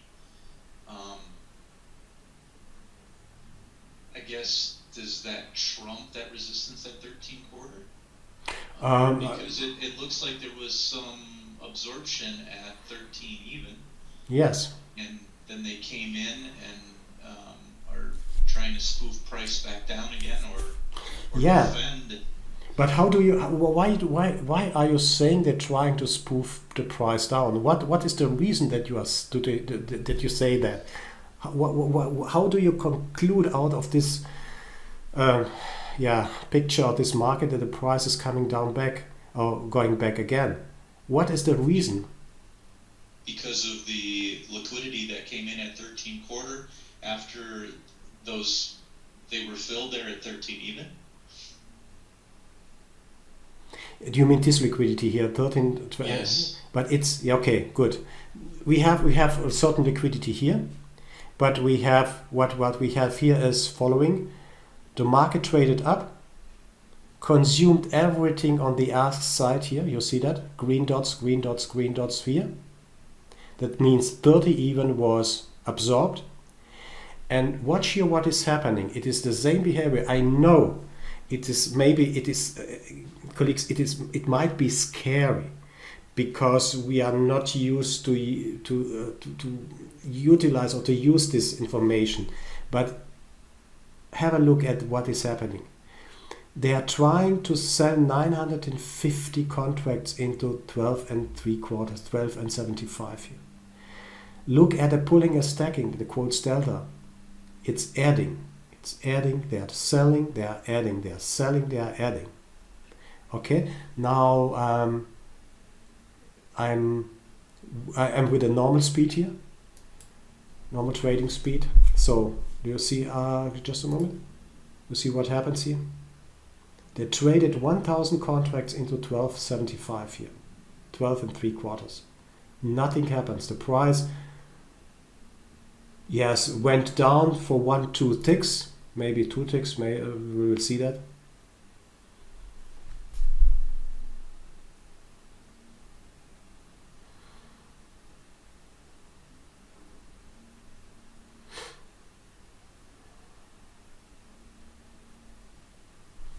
Still, the traded volume is indicated as 1,075.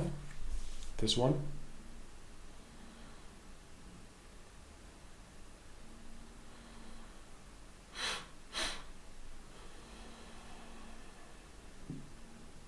It's refreshing now.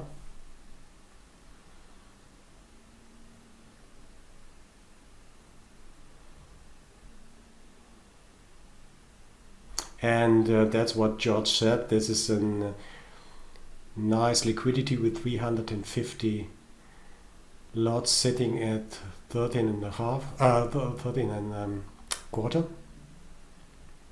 The question was buy or not to buy.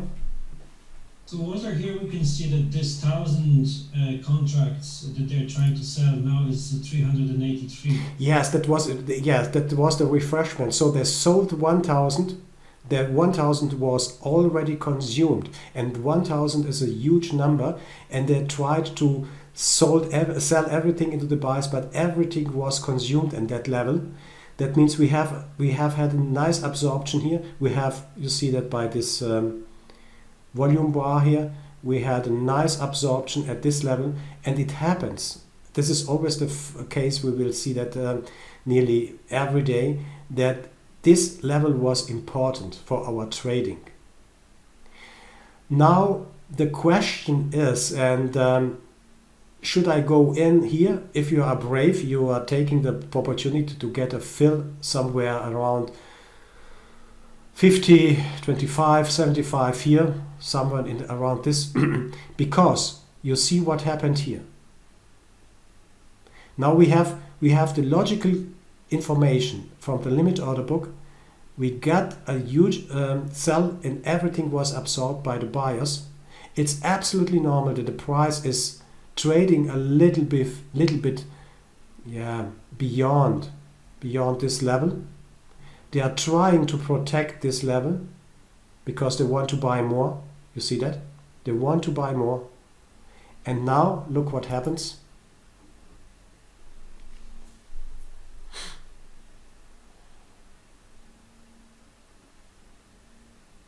There are no sellers. No one want. We will come back to this, to the exhaustion a little bit later. This peaks here. You see that peaks here? This is the matching engine. The matching engine is asking, is someone willing to trade at 12 even with me? Is someone willing to trade at this price with me? Is someone willing to trade with this price with me? No one is willing to trade this and this prices at this moment. And because this was the absorption area here, around 75. The normal conclusion, or the normal, if we are used and trained and experienced on that, is to look to buy around this area here. to be long. Your risk is, let me theoretically talk about the risk is 12.25, maybe 2 points here, because your stop should be here at 9.75, somewhere here below this liquidity area. We will see that this behavior. We will see this behavior. We will see this behavior when we are talking about accumulation. Accumulation means that the price is coming down. We have a huge absorption, huge volume traded on a certain level, and then the price or the market takes time, maybe 1 hour, half an hour, 1 hour, whatever, to trade around this absorption area here. It's normal that it's going a little bit further down. In this case, it's accumulation. All this area is a buy area, but the buy area, the reason for the buy area is, we'll see that, is the absorption which happened before the accumulation starts to work, before everything was accumulated. We had absorption here on this level, and again we saw 1,000 contracts traded at 12.75, at 12 3/4. And now the whole logic fits together, because we said that liquidity is an attractor. Liquidity acts like a magnet. If this is true, if this is true, then the markets must go against this 31.20. And that's the beauty of this technique, and that's the beauty of understanding the market. Because first of all, you will see when we're coming to absorption that this is an absolute important point, because liquidity eats every volume here on this and this level. That was the reason for up prices or for rising prices is not here this level. That's only the accumulation area here. The reason is that there is no more sellers, or not, excuse me, there's not enough sellers to break the prices down, to eat everything on the way down. You see how the volume declines.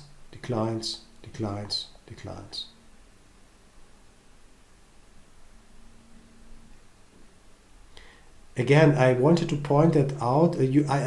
By the way, I have uploaded the file, so you can download it from the Dropbox and go through this example again when you have time. Have a look at the order book. Be confident that when we are trading more than 1,000, for example, it's valid. I'm talking about ES Mini. So I'm talking about ES Mini. In other instruments, you will have other numbers, as said. In thicker markets, you will need maybe 5,000. In oil, you will see maybe 100 and 150, maybe 200 traded. So it's absolutely different. But we are talking now about the ES Mini.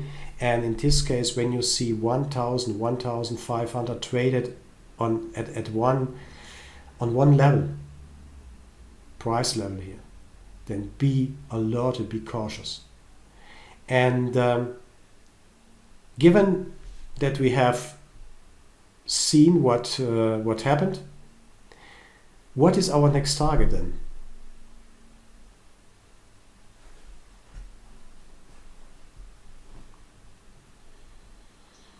The 20 area, just below it.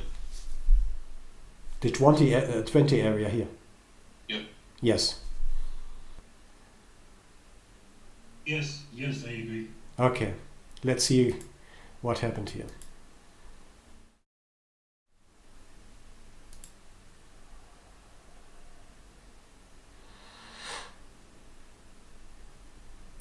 In terms of liquidity, what is this here?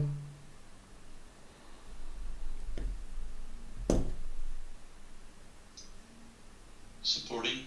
Yes, that's sharp short-term high liquidity. Oh, yes. This is what is this, priority 2? Yes, it's priority 2. Liquidity. Again, supporting. Now it's bracketing. We will come to the brackets. It's catching the price between 15 and 13 here.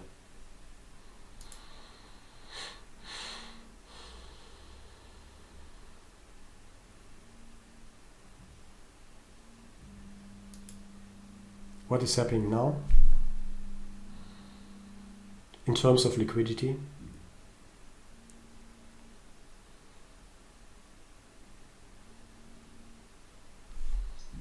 They're trying to push price down now. Yes.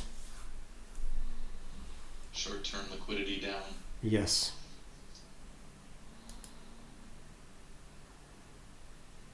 And have you seen that? Just let me jump back a little bit. This is yellow now.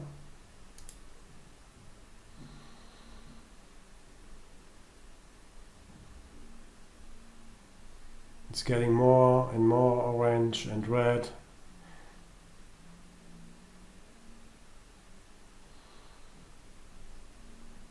Now they open the ceiling here.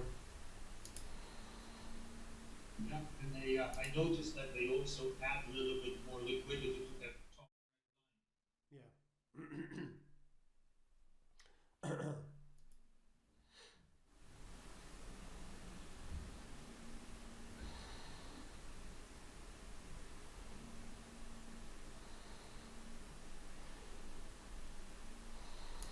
But normally, and that's the ugliest part of the markets, given we are long here, because we recognized it was absorption here, we had a good indication, the order book here to go long, because they sold a lot into the bids and all the buyers absorbed the sellers. And now our hope is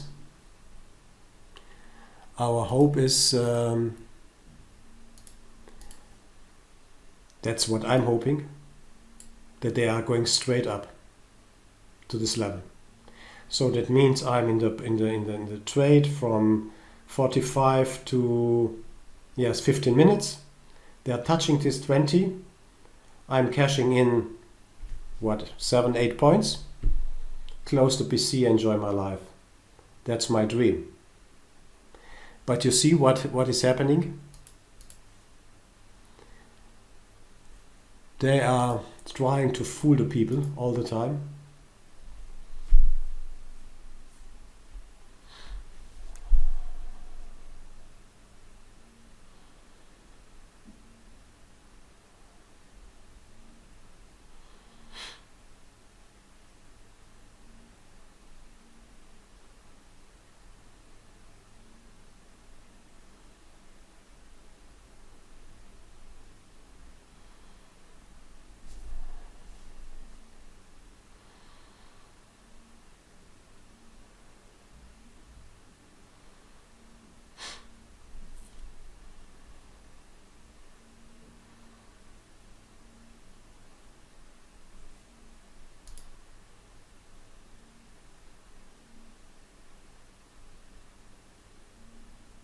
And that's, by the way, a classical retest of the 12 and 13 area here, 11 area. So this is the classical retest. Not going into it. What we wanted to say is to learn is about the long-term and the short-term liquidity. So when this is all short-term liquidity, it is used to skew the price, to bring the price to a certain level, and to trade again. And that's the point. Liquidity in this case is firm.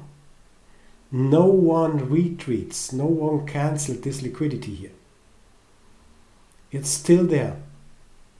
The question is, do we are strong enough to resist this, again, this retest against this 30-10, how do we act? Do we take 5 points out of the market here? It's really a kind of personal trading, and there are no rules for that.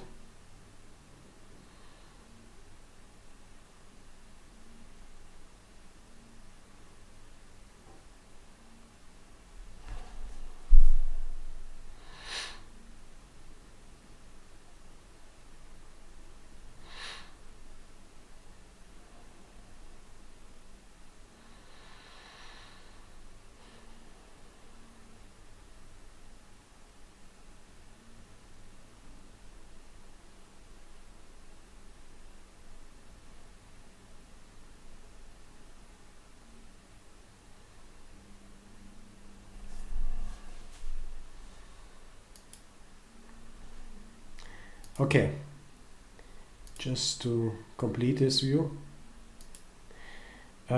something is happening here. I want to point out this one. You see the break.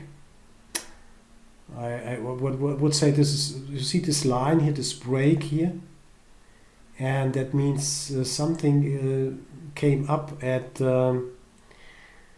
yes, and shortly before 5 p.m. my time here, something happened. You see the liquidity was cancelled all over the levels here. And you will see this, how to say, this breaks here, these lines. See that?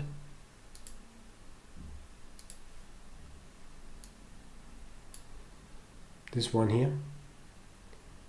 This is a kind that at that point a lot of liquidity was cancelled on the bid side.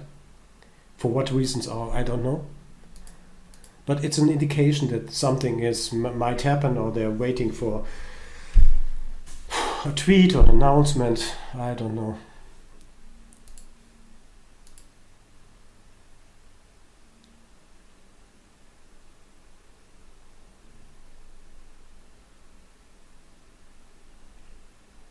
Hard to trade, anyway, hard to trade, but what we should keep in mind is, you see that something happened here too, as well here too.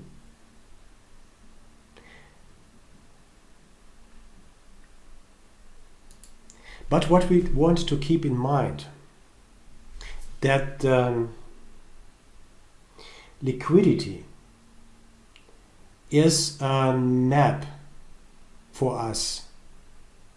So when we are traded on some days, we have a clear map in front of us. We know where a possible support is. We know where possible resistance is. We know where the price is possibly going to or heading to. It's like a map. It's not said that when we took this position here at 13 and it goes to 16, that it's going straight ahead or straight away here to the 20 level. It retests very often, goes a little bit more down, so we are scared about our position. It's going against us. We are nervous and so on. We are protecting, we are sweating about our position, but the overall direction was, yesterday at least, extremely clear. We have some days where it's extremely clear, everything is on the chart here, and we have a lot of days where it is not clear what is happening then. But it was evident that this long-term high liquidity here at 2050 or at 20 area here is the attractor for the price. Let's see how this worked out. I think they break this one.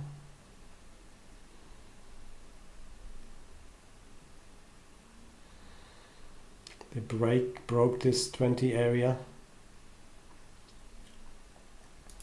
We will talk today about absorption.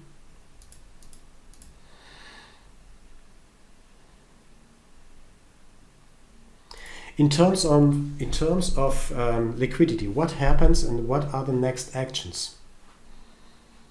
First of all, the first question is, was the business done for these people here, sitting here? Yeah, there's no energy left in the market now. Absolutely, yeah.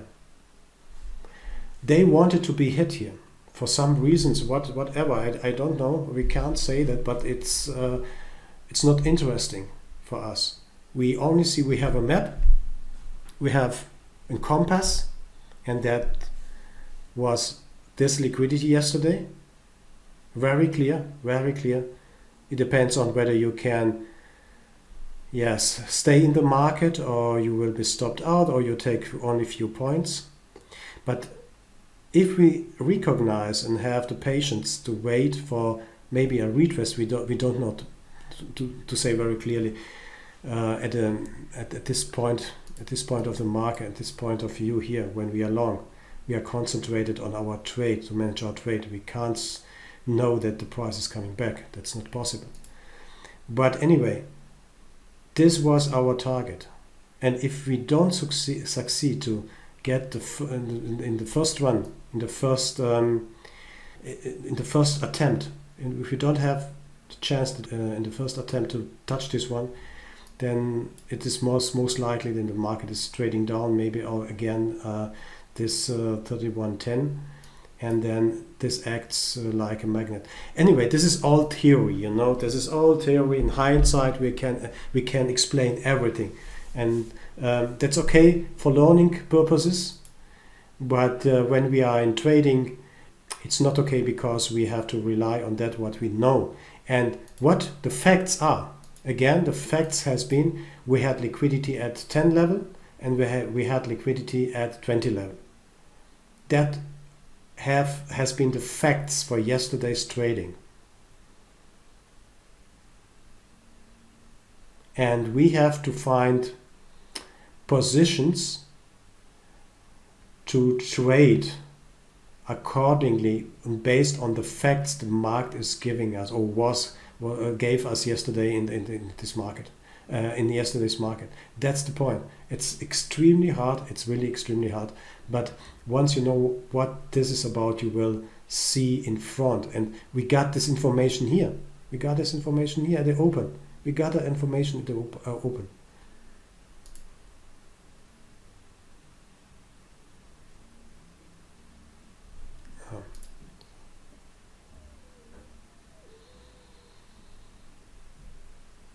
What is the most likely development of this market now?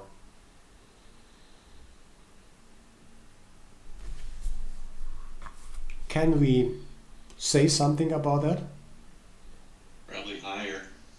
Yeah. Why? Because there's liquidity up at 17.5 that came in about the same time as on the open as the 20.5. Yes. Let's see that.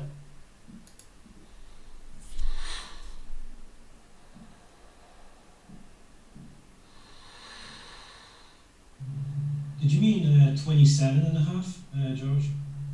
The one that is above? Yes. Yes.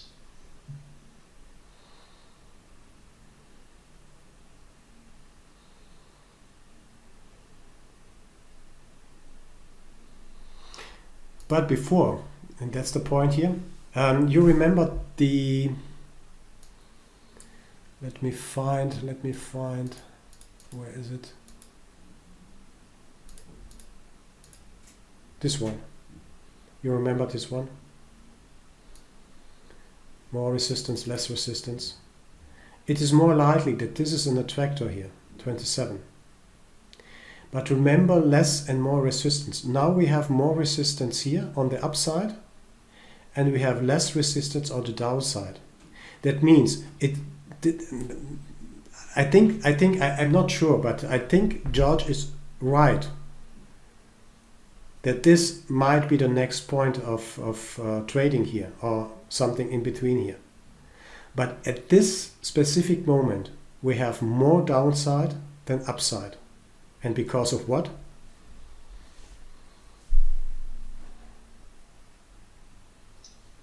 So liquidity. Yes. Less resistance. Yes, yes. Please keep in mind when we look at this chart. So we have a very clear map. We have had the direction towards this 20 area, but now the picture flipped a little bit because we have less resistance here and a little bit more as resistance here.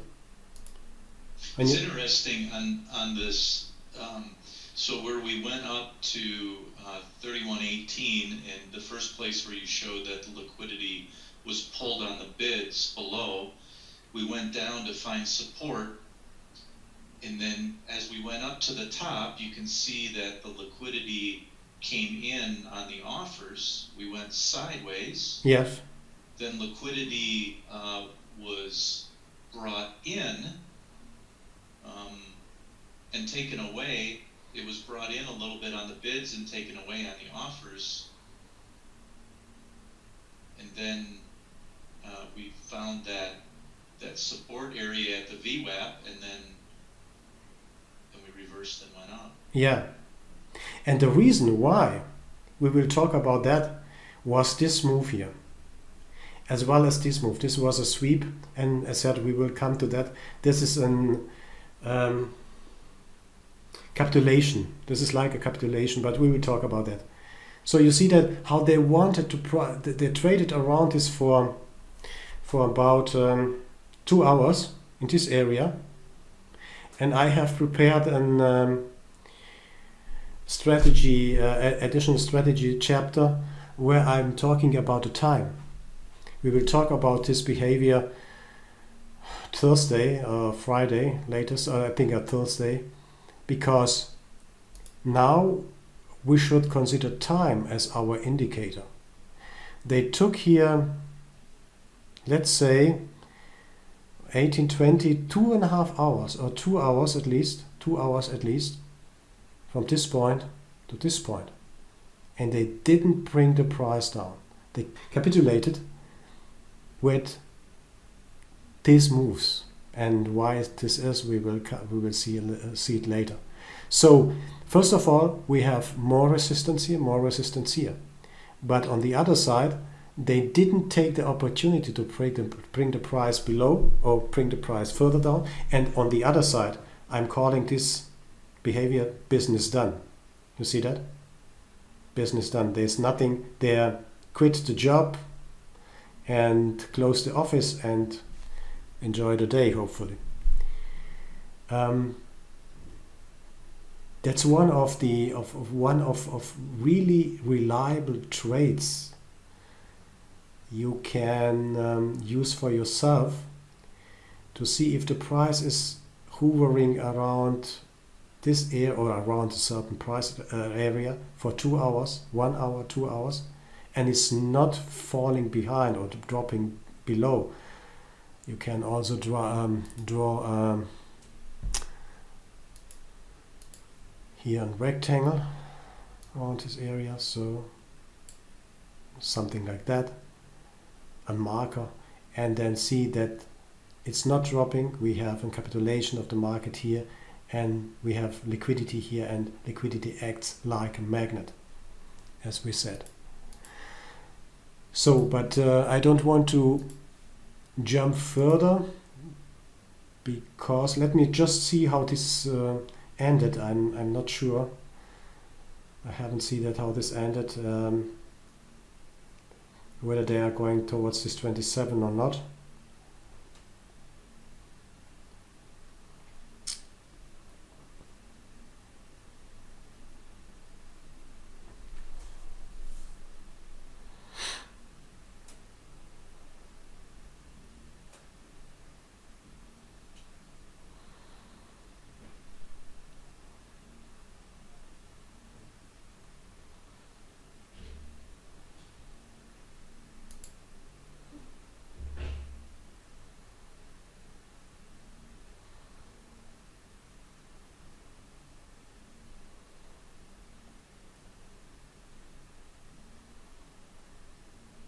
Okay, they didn't touch the 27 area, doesn't matter.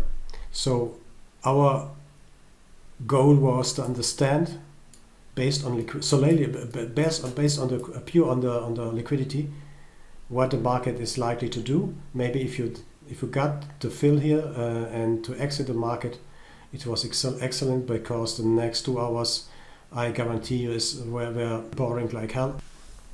And then if you understand how to use time as an indicator, you could use a long position here for a few points and then cover at this sweep here. This and this areas here are the consequences of this move here. We will talk about later that. Okay, good, guys. Any questions to liquidity? Ideas, questions, suggestions? So I know we have not talked about sweeps yet, Walter, but it's interesting to me, and I've never noticed this before. You notice on this one sweep, the liquidity dropped on the bids, and then when it went up to retest that sweep, even more liquidity came out of the bids and actually the offers. Yeah. We will talk about that. I don't want to go through the sweeps now, but we will talk on tomorrow, on latest on Thursday, about the sweep, because they are so powerful if you know what you see, what you have to, what you trade, and because I know I don't want to go into depth here, because sweeps, when sweep happens, like here, let me show you that here. The market is not trading at those levels. There's no liquidity here. They're breaking, going through this liquidity here, absorbing everything, and it's dying at the top. We don't know where the top is. It doesn't matter, because we have another strategy to work with this kind of moves. But I would say, if you know what volume profile is, then we are talking about low volume nodes here. And if you look extremely sharply into the move, you will see that on some levels there's nothing traded. So the queue was not filled or was not depleted, because the move is so fast, is so brutal, that no one at these levels, 2150, 75, at these levels, were not traded. But let's postpone this a little bit, and we will talk about sweeps a little bit later, because it is really powerful when you know what to watch and what to happen. By the way, liquidity here on the way up. Here, look here. Energy is taken out of the market by absorption. You see that by this big dot, big dot here. And this happens all the way on the way up to the market, and when the market does not have enough energy to buy, then it stacks or it goes sideways. It takes time to find new buyers, for example. So it's a sign for us, for every one of us, that if we are lucky to understand that this is our target, and I tell you guys, there are not many people in the trading world who understand really what is going on and what is happening. So when you see that on that level, then you quit the game and let the market do what the market is doing. If you get here 7-8 points out, that's wonderful, absolutely wonderful.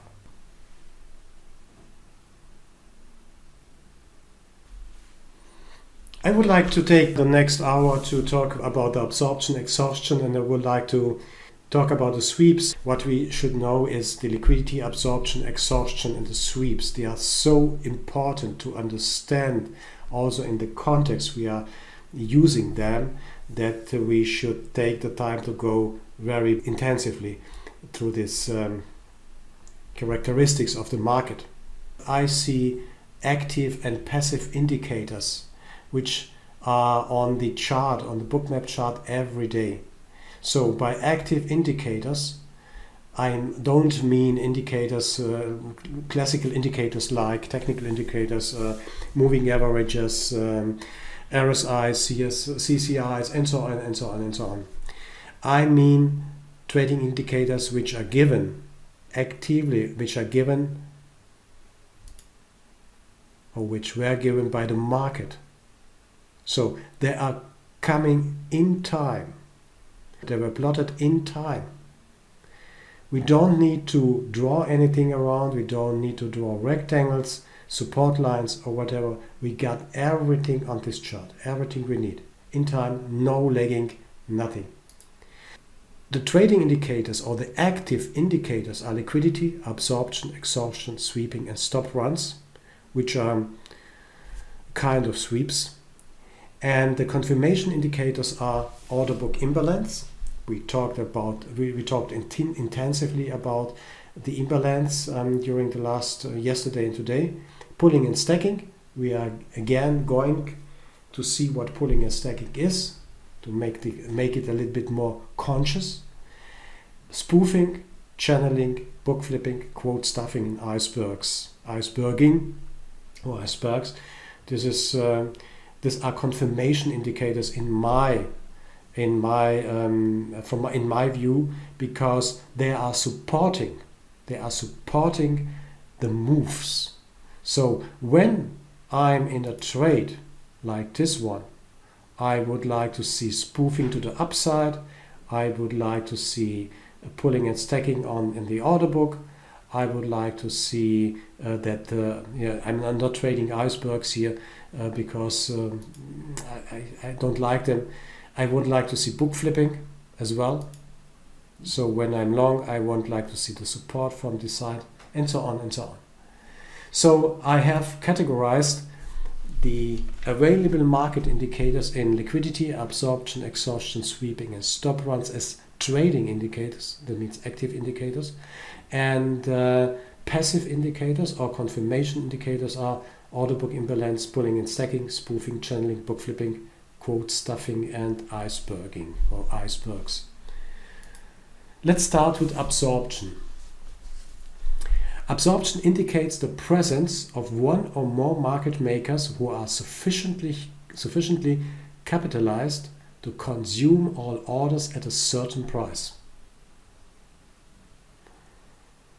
Absorption meets firm resistance when the limit page of the order book is recharged or stacked with new volume until the entire aggressor volume is consumed.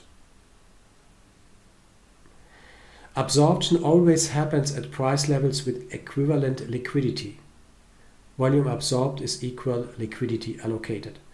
That means that what we have discussed and seen in the liquidity chapter, liquidity needs to be absorbed, or volume needs to be absorbed by liquidity, and that happens at certain levels where liquidity is there and enough volume to take everything out of the market. It happens, of course, with market makers or market participants who are sufficiently capitalized to consume all orders at a certain price. Absorption meets firm resistance when the limit page of the order book is recharged or stacked with new volume until the entire aggressor volume is consumed. Absorption is an absolutely important part of our strategies, of our understanding of markets. Because when volume and liquidity collide, then an absorption happens. Then energy is taken out of the market. It's unfortunately, it's not so easy because it's easy to classify absorption what it is. But absorption, as you will see, can happen on several levels. So also in this case, unfortunately, this is not an holy grail. That means we can use liquidity in absorption and we are done.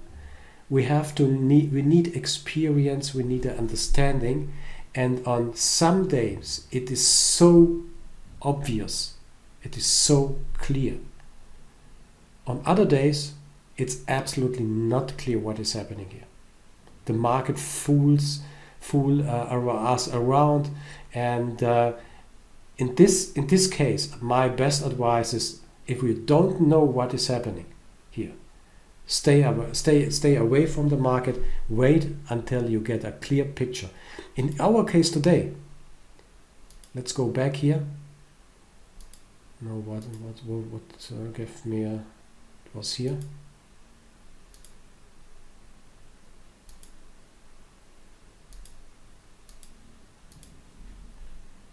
In our case today, in our case yesterday, it was absolutely clear what is going to happen. It was visible from the beginning on. The question was, yes, how should we trade it? What can we do? Where should we go long? But it was obvious that this is the target, or this is the area of the target, of our first target. It was clear, at least for me, and it will become very clear for you too, when you have enough screening time and experience to see, okay, we are starting in the middle of nowhere here in 15, but this is the target. The question is now when to enter and where to enter. This is the question. In this case, we have the target here in front of us. Reasons for absorption is market is changing his mind. Traders has reached their target, business done. Distribution or accumulation takes place. Covering or flatten open positions. Adding on or opening new positions. And this covering or flatten open positions can happen over more than one price level, and adding or opening new positions can also happen over more than one price level.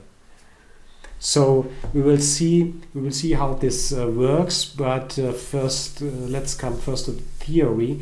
We will see in some cases that absorption happens over several levels until the move exhausted or is exhausting, and that means in some cases we will see that absorption takes place and the price is going further down or further up because the participants or the market makers or the market participants covered their positions before the low. The low happens not because of the covering, but because uninformed traders are still trading. They are hoping that other trader will support their move. When do I know when others follow me? When do I know when others follow me? That's the point. And when you miss something like that here, absorption at that level, for example, when you miss that, you are trying to sell again, but you are selling in nothing, so no one wants to support you here. That's the absolutely fascinating question. When do I know when others follow me? And I need other traders to support my trading idea. Let's go to the theory. I've taken this files from Bruce, my friend Bruce from Bookmap, just to illustrate what is happening here. But I think it's very clear to you. So we have here, this is the offer side. There's a little bit another presentation. There's a little bit another presentation than this one. A different presentation here. It's the time. We have the time axis here and the price axis here. So we have 12 contracts here, 16 contracts there, 24 and 32. Let's translate it to this one. We have 32 contracts here, 24 contracts here, 16 contracts here, and 12 contracts here already. That's always okay, everything okay. And we have 15 contracts here sitting, 18, 22, and the long-term liquidity. Long-term liquidity here. That's the same picture as our limit order book. This is the long-term high liquidity here. Long-term high liquidity. Okay, good. So we have one at market and the long-term liquidity is sitting here. Take the next one. So we are trading 15, 18, and 17. That means we are trading through these contracts here, 15, 18, 22. When you are trading that, we have left 5 contracts on the before the long-term liquidity. 15 plus 18 plus 17 is 33, 40, 50. That means 50 contracts. So we have 18, 22, 40, 55 contracts here on the way down, sitting on the bids, and they are trading 15, 18, and 70 into the bids. So we have 5 contracts left. We are now 1 tick away from the best bid, from the long-term liquidity here. And what happens? A new sell comes in. New sell comes in, and at 5 bids, and we have 45 also on the bid here. That means 80 contracts are left here, still remain at the best bid. 80 contracts still remain on the best bid. Another 50 hits the 80 contracts. We have 30 contracts on the best bid. And now the book is flipping. Someone is trading at 12 contracts at this price above.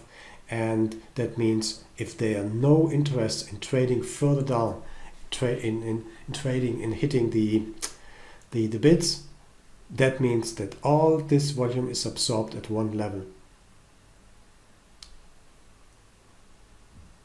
So limit buy orders and bid stops the sell momentum to downside. Price shifts to best offer and moves 3 tick higher. In case there's no one is interested to trade this price level and take these 30 contracts out because everything was sold into it and there are no further sellers. Okay, I think it's very clear what is happening here, isn't it? You see this phenomenon of absorption in every market. There's no exception. There's no exception. So if you are looking at oil, if you are looking at treasuries, if you are looking at whatever market you want, you will find that the absorption of volume in a market happens in every single market. In stock market, of course, you see here, this is Apple. You look, they had 227,000 shares traded on this level, 190. And you see how they resisted with the liquidity. They traded, but they couldn't break this level here. They couldn't break. They resisted. This is a firm liquidity. And if you are trading shares or you want to trade shares, it is absolutely important for you to have the same knowledge about the future market as well as the stock market, because this technique, this mechanics is valid for every market.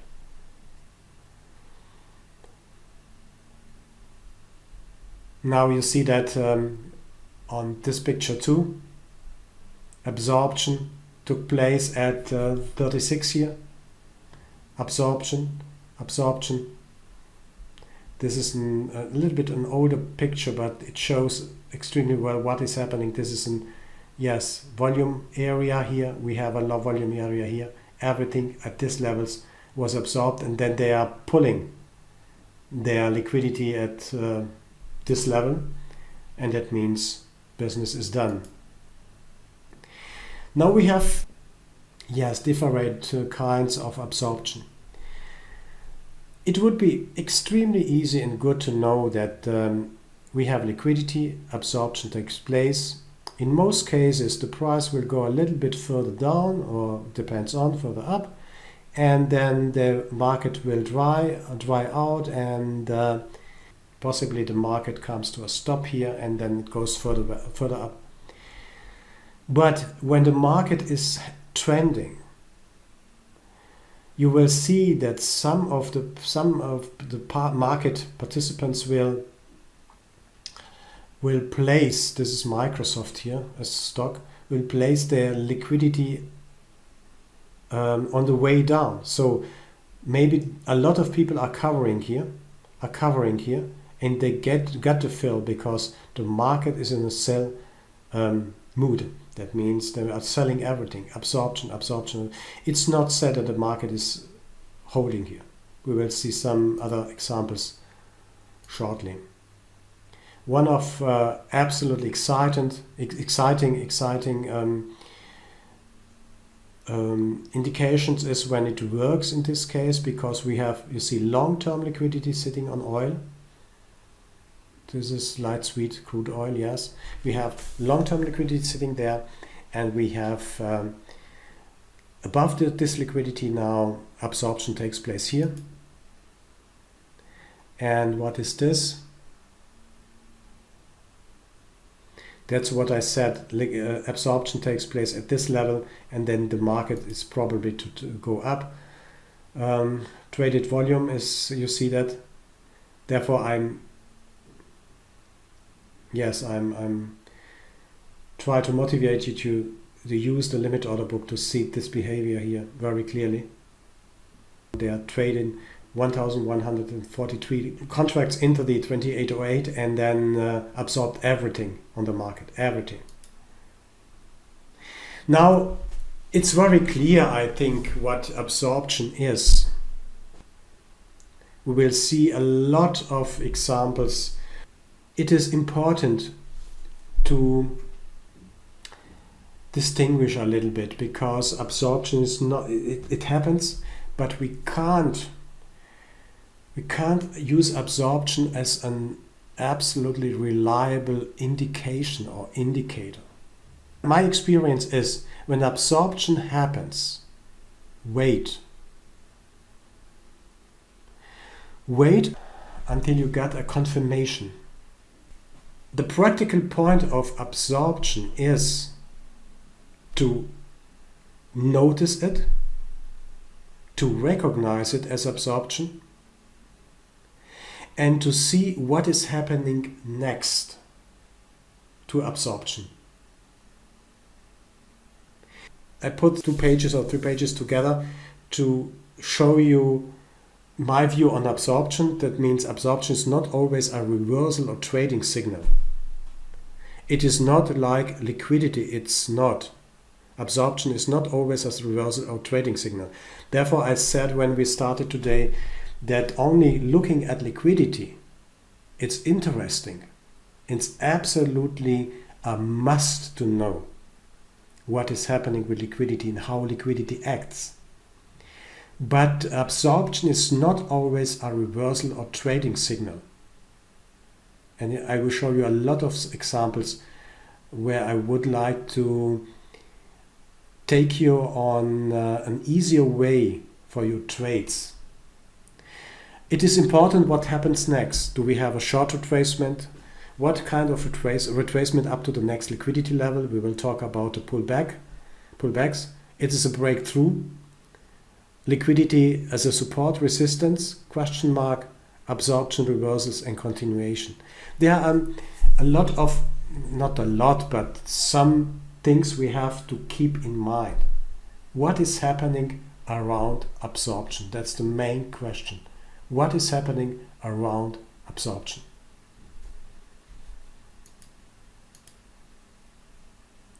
To illustrate that, I have put 3 examples, most common examples you will see and spot every day. No, this is the liquidity level. Now the price is trading, the market is trading down towards this liquidity level. We have absorbed, the absorption takes place here at the liquidity level. Everything is absorbed, that means energy is taken out.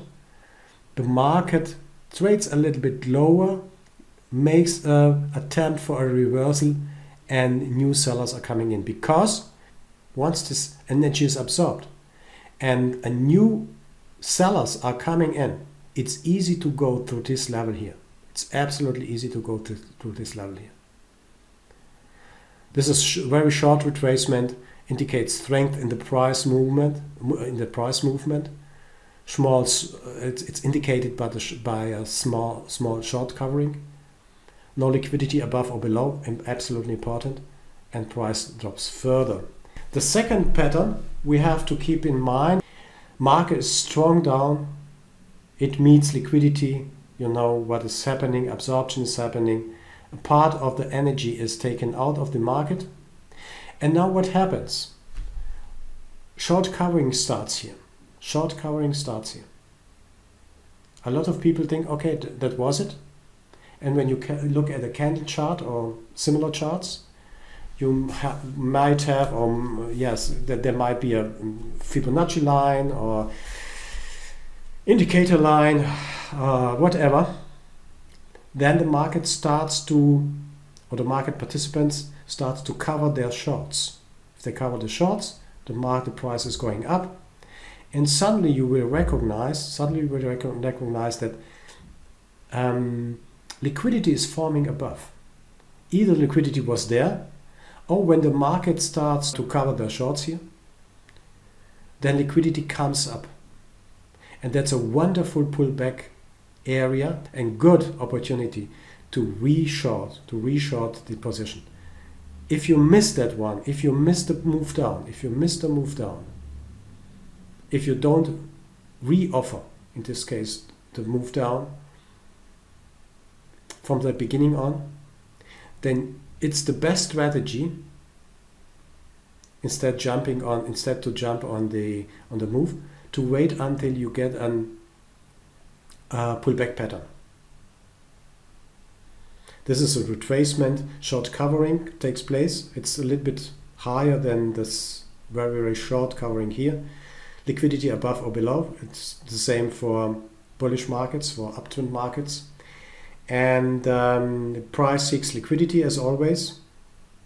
And liquidity acts as resistance or support in this case. It's clearly resistance here. That means price goes up against this level as a resistance and then needs a little bit time and then drops back through the level. The reason is we don't have a support here. The support was taken out here, and if the market is extremely in a negative mood, then they will surely go through this level to the next level. And I think it's an interesting day today. We had this pattern too. It was extremely in a sell-off mode. Nothing helped. So we had absorption there. We had on this level, maybe on a third level. On the way down, the energy is taken out, but we can't predict. Friends, we can't predict where the price comes to a stop. If we are in this condition, or if we are in this situation, the price is coming down, it breaks one level, absorption. It takes a little bit of time, and the market is strong bearish. That means they are selling everything into the bids, and there's no one who wants to stay in front of this move. Then we don't know whether this is the first absorption, the second, or maybe a third absorption before the market stops and reverses.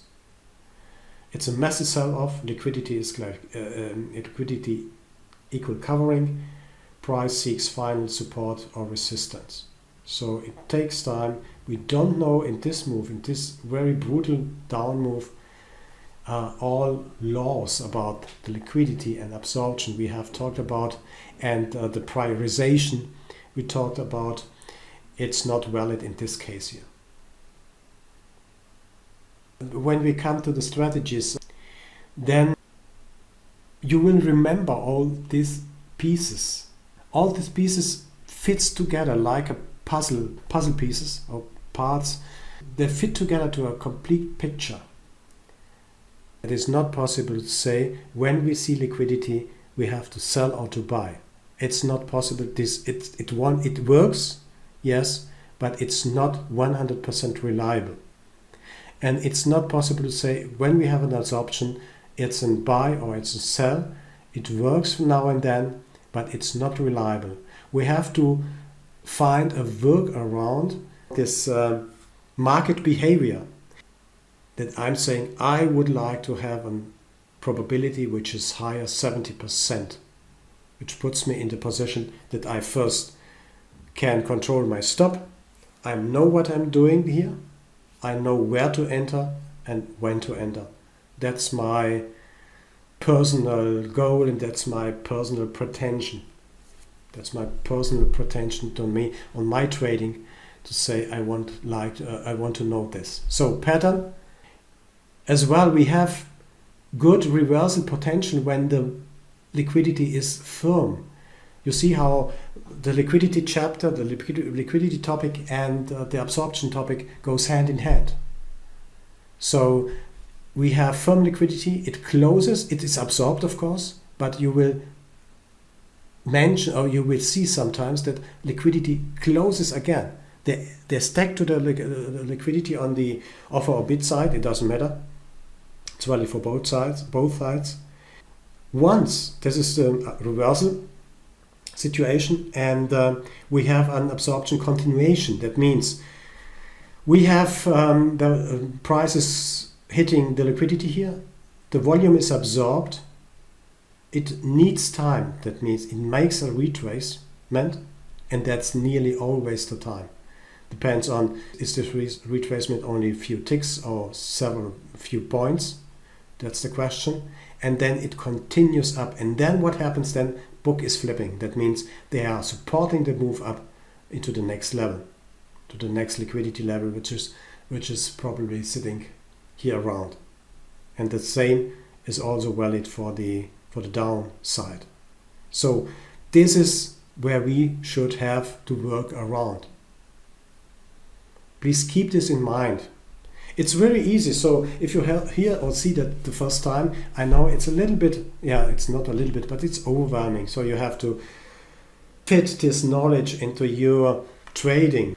When you often see this one, absorption, this was a short retracement here. Absorption at this level here. Then it retraces a little bit further up and then goes further down to the next liquidity level. You see, please mind that there are no liquidity above. There's no one who wants to attract the price at these levels. Liquidity is below. Liquidity acts a magnet as always. So this is absorption with retracement. That means the price is coming down. We will see that tomorrow is hitting the liquidity level and then retracing back to the next liquidity level and then coming back down. And this is the total sell-off. Interestingly, we had it today.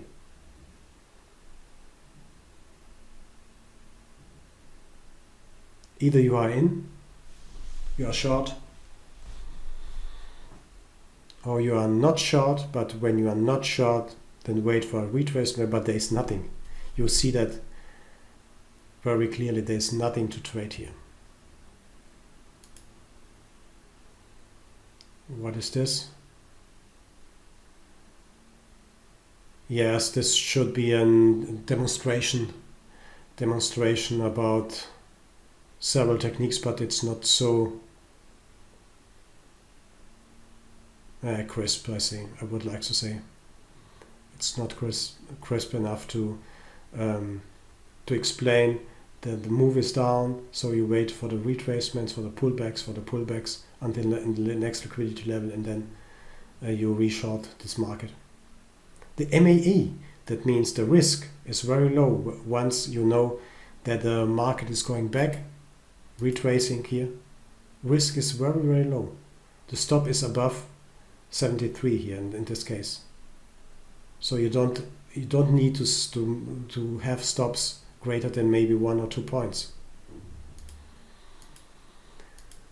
Finally, I would like to talk about exhaustion. Walter, with the absorption patterns, would it be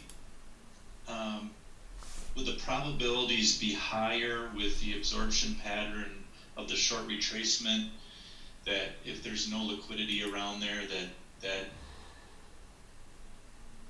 the chances are that it will probably continue. You mean the probability with this retracement, is it higher than Yes. with this one? Yes. Hard to say. What I have learned in my trading career is you can't play a breakout here, but from my point of view, I have burned my hands more than with breakouts than without breakouts, because sometimes they work, but more often they don't work. So if you want to be secure and to enhance your probability in trading, then I would like to trade this one here. Okay. But if you ask, I would recommend wait until you get this or a similar pattern, because then that the market took out this liquidity, is short covering, the liquidity came up, your entry or your stop should be above this liquidity. That means if you have the chance to get a fill here around, maybe your stop is not more than 2 points, even sometimes 1.5 point in terms of ES mini. So the risk is clear and the opportunity is there, so the probability for this trade is higher than 60%, and therefore I would like to use this one. But also, if you see that they are closing liquidity again, they are trying to get everything on this level, this is also a very good opportunity. That's You make a very good point with the risk, where that first one you don't know where your risk is. Yeah, the second one you do. Yeah, you can. Yeah, as I said, you can do following. You can draw a line here, and that's a classical breakout trade. And your stop must be at the top of the last swing here. So yes, that's the one. But as said, I need a little bit more security in my trading, and that would be my favorite here. Or that is my favorite. This is this one here. So if you want to sell this, a similar pattern, draw a line here and then go short around 21 here. And the stop should be around 29.30 here in this case. That's the more secure. You will see that when we talk about today's trading, there are several good opportunities where the absorption takes place. So it takes time, but because a lot of traders are covering their shorts because they are thinking this is the end of the move, or maybe the bottom, not the end, but the bottom of the move. Then they are trying to cover. Then the market is not done, and the well-informed traders are forming liquidity somewhere here, and maybe they are touching the liquidity 2 or 3 times, and then break down or sell off. Yeah, I'm okay. I actually wanted to ask the same question as George did. Okay, great. Yeah, fine. Difference between them, especially the first and the second, because they're very similar. But like you said, it's better to wait for the confirmation. For the Yes, that's the point of this education part of this seminar. Is I will show you that liquidity is important and that absorption is important, but it is not reliable to think like a lot of people are thinking outside. So maybe they are using Bookmap, and today we have more fashioned platforms, software platforms, which are also using liquidity or placing on displaying liquidity on the candle charts. You can do that on Sierra charts, and I saw there are other companies who are more not concentrating on footprint, but also displaying liquidity. That means nothing if you see liquidity in front or on your chart. You have to understand the context. And if you are not sure what to do, in most cases you will get a confirmation for your trade. We will see that in what I mean with that. So there's no need to trade everything on the way down. Or simply wait until you get your chance. It's annoying, I know. Colleagues, it's annoying when you miss the trade. When you miss the trade, you know it's going down. We will see that's in preparation. We can predict a move to a certain extent, and the move goes our way. We are not on the move. It's extremely annoying. You curse everything. Oh, at least me. So excuse me. At least me. I curse everything, and I'm starting to become impatient. But that's the wrong strategy. So discipline is needed. Then, because this market meets liquidity, hits liquidity, it comes to an absorption. That means it takes time to find another buyer or another seller, and during this time you have enough time to reconsider your position and say, okay, that's the scenario I would like to do, because I have a reason 1, liquidity, I have a reason 2, I have an absorption here, and I'm entering at the lowest possible risk. Maybe the auction is not going further down, but you won't lose anything. That's the point. If you are in this position, maybe the move is only going for 4 points, for example, 3-4 points. But anyway, you did it right. You followed your plan, and in best case, you get 2 or 3 points out of it. That's okay. That's the luck we need in trading. You know, tomorrow you are entering the same entry here, and the price moves down in 5 minutes for 10 points. On the next day you are entering the same, you have the same situation, and then the price moves only 1-2 points in half an hour. But anyway, if you are in green, if you are in positive, if you are in profit, then you're on the safe side. Exhaustion. I would like to discuss exhaustion before we are continuing with the sweep tomorrow, because it is one of the remarkable moves in the market. Exhaustion is also absolutely interesting. Exhaustion is a depletion of market orders on the last ticks or price. We observe decreasing volumes. Exhaustion is a price level of last seller in a downtrend and a price of last buyer in case of an uptrend. Let me explain you that. It's the same situation like this one. So we are trading 12 contracts here. Market is buying 50 at this price.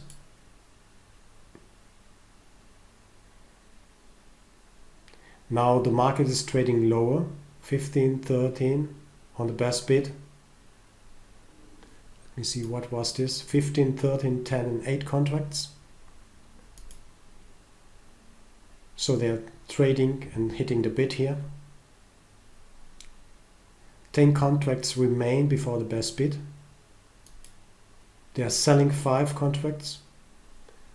That means we have still 5 contracts on the current price on the best bid.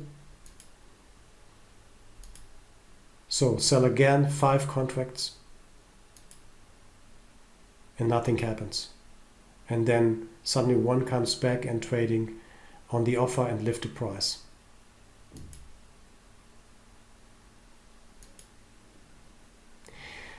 Exhaustion is extremely important. It's the counterpart of absorption.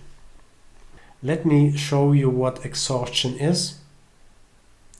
You will see very low volume trading at one price. We also see divergences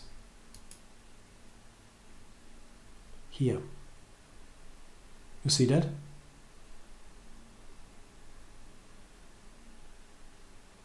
These peaks, you see these peaks here?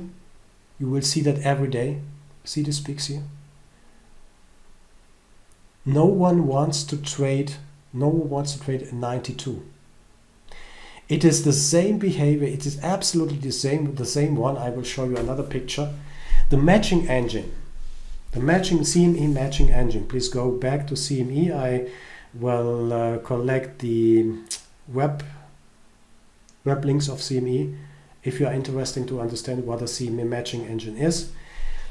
They are trying to find out if someone is willing to trade at 110. Is there one who wants to trade with me at 110? It's one who is willing to trade at 110. It's kind of polling. The matching engine is listening, is there someone who wants to trade with me? And here it's the same. Is there someone who is willing to trade with me? Is there someone who is willing to trade with me? Is there someone who is willing to trade with me? No? Then I'm going back. I'm reversing. So that's the logic. So if there's no one who wants to trade, the matching engine is going back. We did it on Monday. I was the one main show here. I was the market maker, the matching engine, the auctioneer, and then I traded back. I traded back until I found buyer at a certain level. Then the order were filled and I traded back up. It's not perfect. It's far to be perfect, but it's the scheme of how the matching engine is working. And you see the behavior of the matching engine here as well here. Consider the time factor here. This is the euro US dollar here. No one wants 2 times, 3 times, 4 times, 5 times, 6 times for 1.5 minutes here.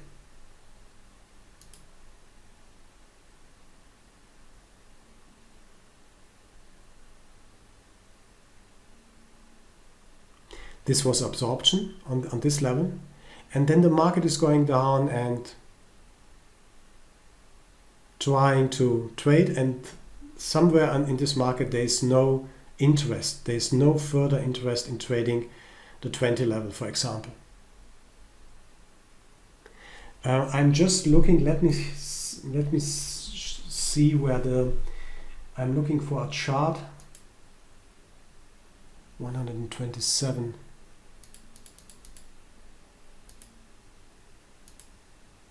This is the DX viewer from the X view, and the beauty of this viewer is that it shows the mechanism of the matching engine. I want to show only one point, just to make you curious. This is the price 37.50, and this line is 37.25. So we are trading 37.5 and 37.25 here. That's the price. Yes, you see that? This peaks here. This is the matching engine. The pulse is one ready to trade at 25 and a quarter. Is someone ready to trade at a half, and so on, and so on. This is extremely short time, so it's not necessary even to know that. I think it's not necessary even to know that. But when we translate the polling of the matching engine to our charts here, then we understand better what is going on here, what is happening here. We can explain it. We know simply. It's a good knowledge. Okay, guys, it's a good knowledge.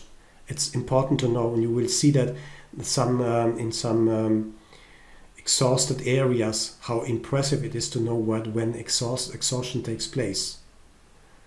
But it's already good to know that we have a matching engine who is polling, who is trying to see if there's one party interested in trading. If there is no party interested in trading, the matching engine must go back, and find buyers who are willing to buy again and to drive the price up. That's absolutely important to know. We will see a lot of examples on the way when we are going through different strategies and so on, that exhaustion is an extremely important part of our trading. Do you have some questions to exhaustion?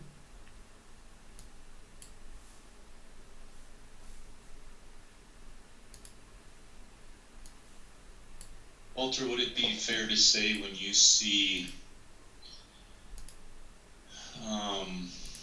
say for instance, you had selling exhaustion towards the end of that current chart, and then you see business done up there, would that be a confirmation that price is the pressure to go down is Yes, down? yes, absolutely. The disadvantage, yes, absolutely. But the disadvantage of business done is that it happens, I will not say long, but it happens time after the absorption and after the exhaustion here. So business done is an extremely helpful indicator. Absolutely. No doubt about that. But it happens few minutes after this business was really done here. So because they reached what they wanted, they canceled everything here. It's let me say that, what is 10 and 16? That means 6 minutes. So after this liquidation, after this absorption, they took it took 6 minutes before they canceled everything. Now you are safe. You are sure that this was a sell here. So as you see in that second level down where you have the second circle yeah, from the left, at that 2720 area, 21 or 2075, you had some buy exhaustion there. And then you have absolutely, yeah. The point, the engine, as you said, pulls this one, asks for, what is this, 21? To trade at 21, or is he willing to trade at 21 with me? No, George is not ready. Is he willing here? No, he's not ready. No, he's not. Okay, when George is not ready to trade with me at 21, then I'm asking the next one, who is ready to trade at 2075 with me? And so on and so on. And if this happens, you will get additional information that there's no intention to buy the market. In this case. And so the consequences are, if there's no one ready to buy the market at this point here, then the market is going down. But we know liquidity is a magnet, and so we are trading. This was absorption. When we are entering, then that's our target here at what is this, 18 area here, 2018 area here. We can take this as an exhausted area and trade and sell the contracts until the market reaches this 18 area here. Yeah, it's really fascinating to me as we get more knowledge from you, Walter, that, for instance, in that area they were bracketing. So at 23, the liquidity was probably 1A and maybe 1B down at 18, or vice versa. And then you see the exhaustion here. And then as you move, you can see how hierarchy maybe 2 is the offers coming down with price, and then you see the absorption at 18. However, you see the now hierarchy 1 is now down at 16, and then you see exhaustion, and you see the short-term high liquidity come in at 1975. Yeah, it's really fascinating to me to break this down now. Yeah, absolutely. This is theoretical knowledge, absolutely theoretical knowledge, because we have to know that. When it comes to trading, I will show you some entry and some suggestions about strategies. You can make your own variations around that, but from my point of view, it is absolutely important. It is absolutely important to have the knowledge what the market is doing. We'll see in the upcoming topics how to use this knowledge for our trading. Sometimes it's so obvious. I say it again. Sometimes it's absolutely disclosed. Sometimes it's absolutely obscure. Sometimes we don't know what is happening. And in this case, stay out of the market. But sometimes, like this one here, let me see that, where we can see exhaustion here.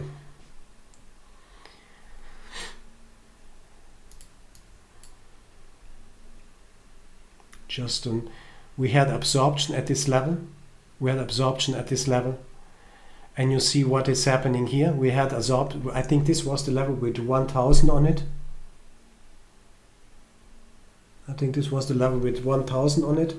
And then the market is trading. But you can also see trading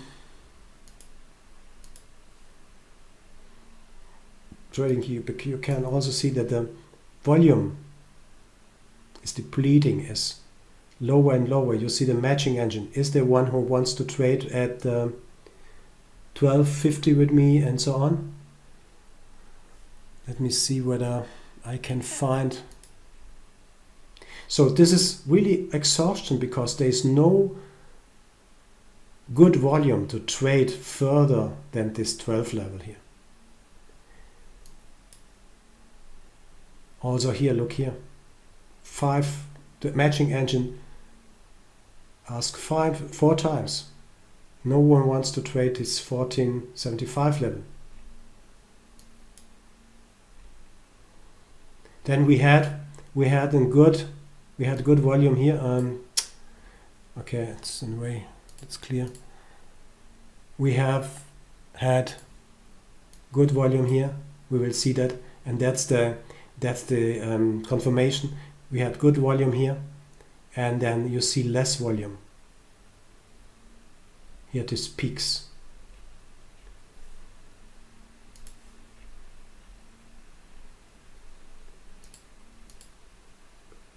Let me see the exhaustion and the liquidity level. Whether we can see here. Yes, that's really a nice one here. You see that? We have huge volume or good volume, which is going up into the liquidity level. It was absorption here. And then watch what is happening here.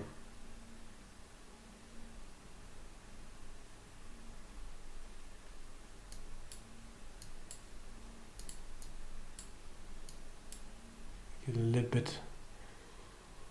You see that? Let me see, what is this? This is 15 traded at 2075, 21 traded at 2075, and 12 traded and at 23 quarters here. No, nothing. These are guys or traders who really don't know what is happening here or what happened here. They are traded into this strong liquidity. It was, I think, 1400 or something like that, 1400. And then market dries out because the energy is out of the market. The energy was taken out of the market here, and the last one was taken out of the market here. And then the market is trading up, down, and you can see literally what is happening here. Nothing. You see these small, tiny micro dots here. So you have the opportunity either to sell this one for a few points, but it's really demanding, or you will take the opportunity to buy this one maybe at some levels here, because we said that price is seeking liquidity here. And let's see this one. This is a classical we should take for tomorrow. This is the sweep, and you see exhaustion here. Let me show you that one. Massive divergence. This is a massive divergence. You see that? And you see exhaustion here. You can measure exhaustion by the volume bars, And also you can measure exhaustion with your eyes, seeing that there is nothing around here. And you will be awarded with 2 points, at least 2 points here. Look at the liquidity drop there, Yeah, just Two. before, at the end of the exhaustion. yes.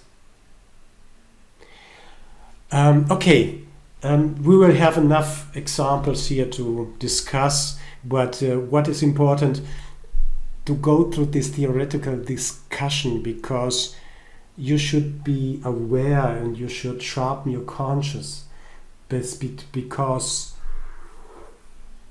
this all gives you an absolutely clear picture what is going on. Maybe not on Monday, not on Tuesday next week, but if you keep this in mind and watch it every day in your traded instrument, you will see that also on ZB. You see that in ZB here, for example. That's a nice one. We have absorption here.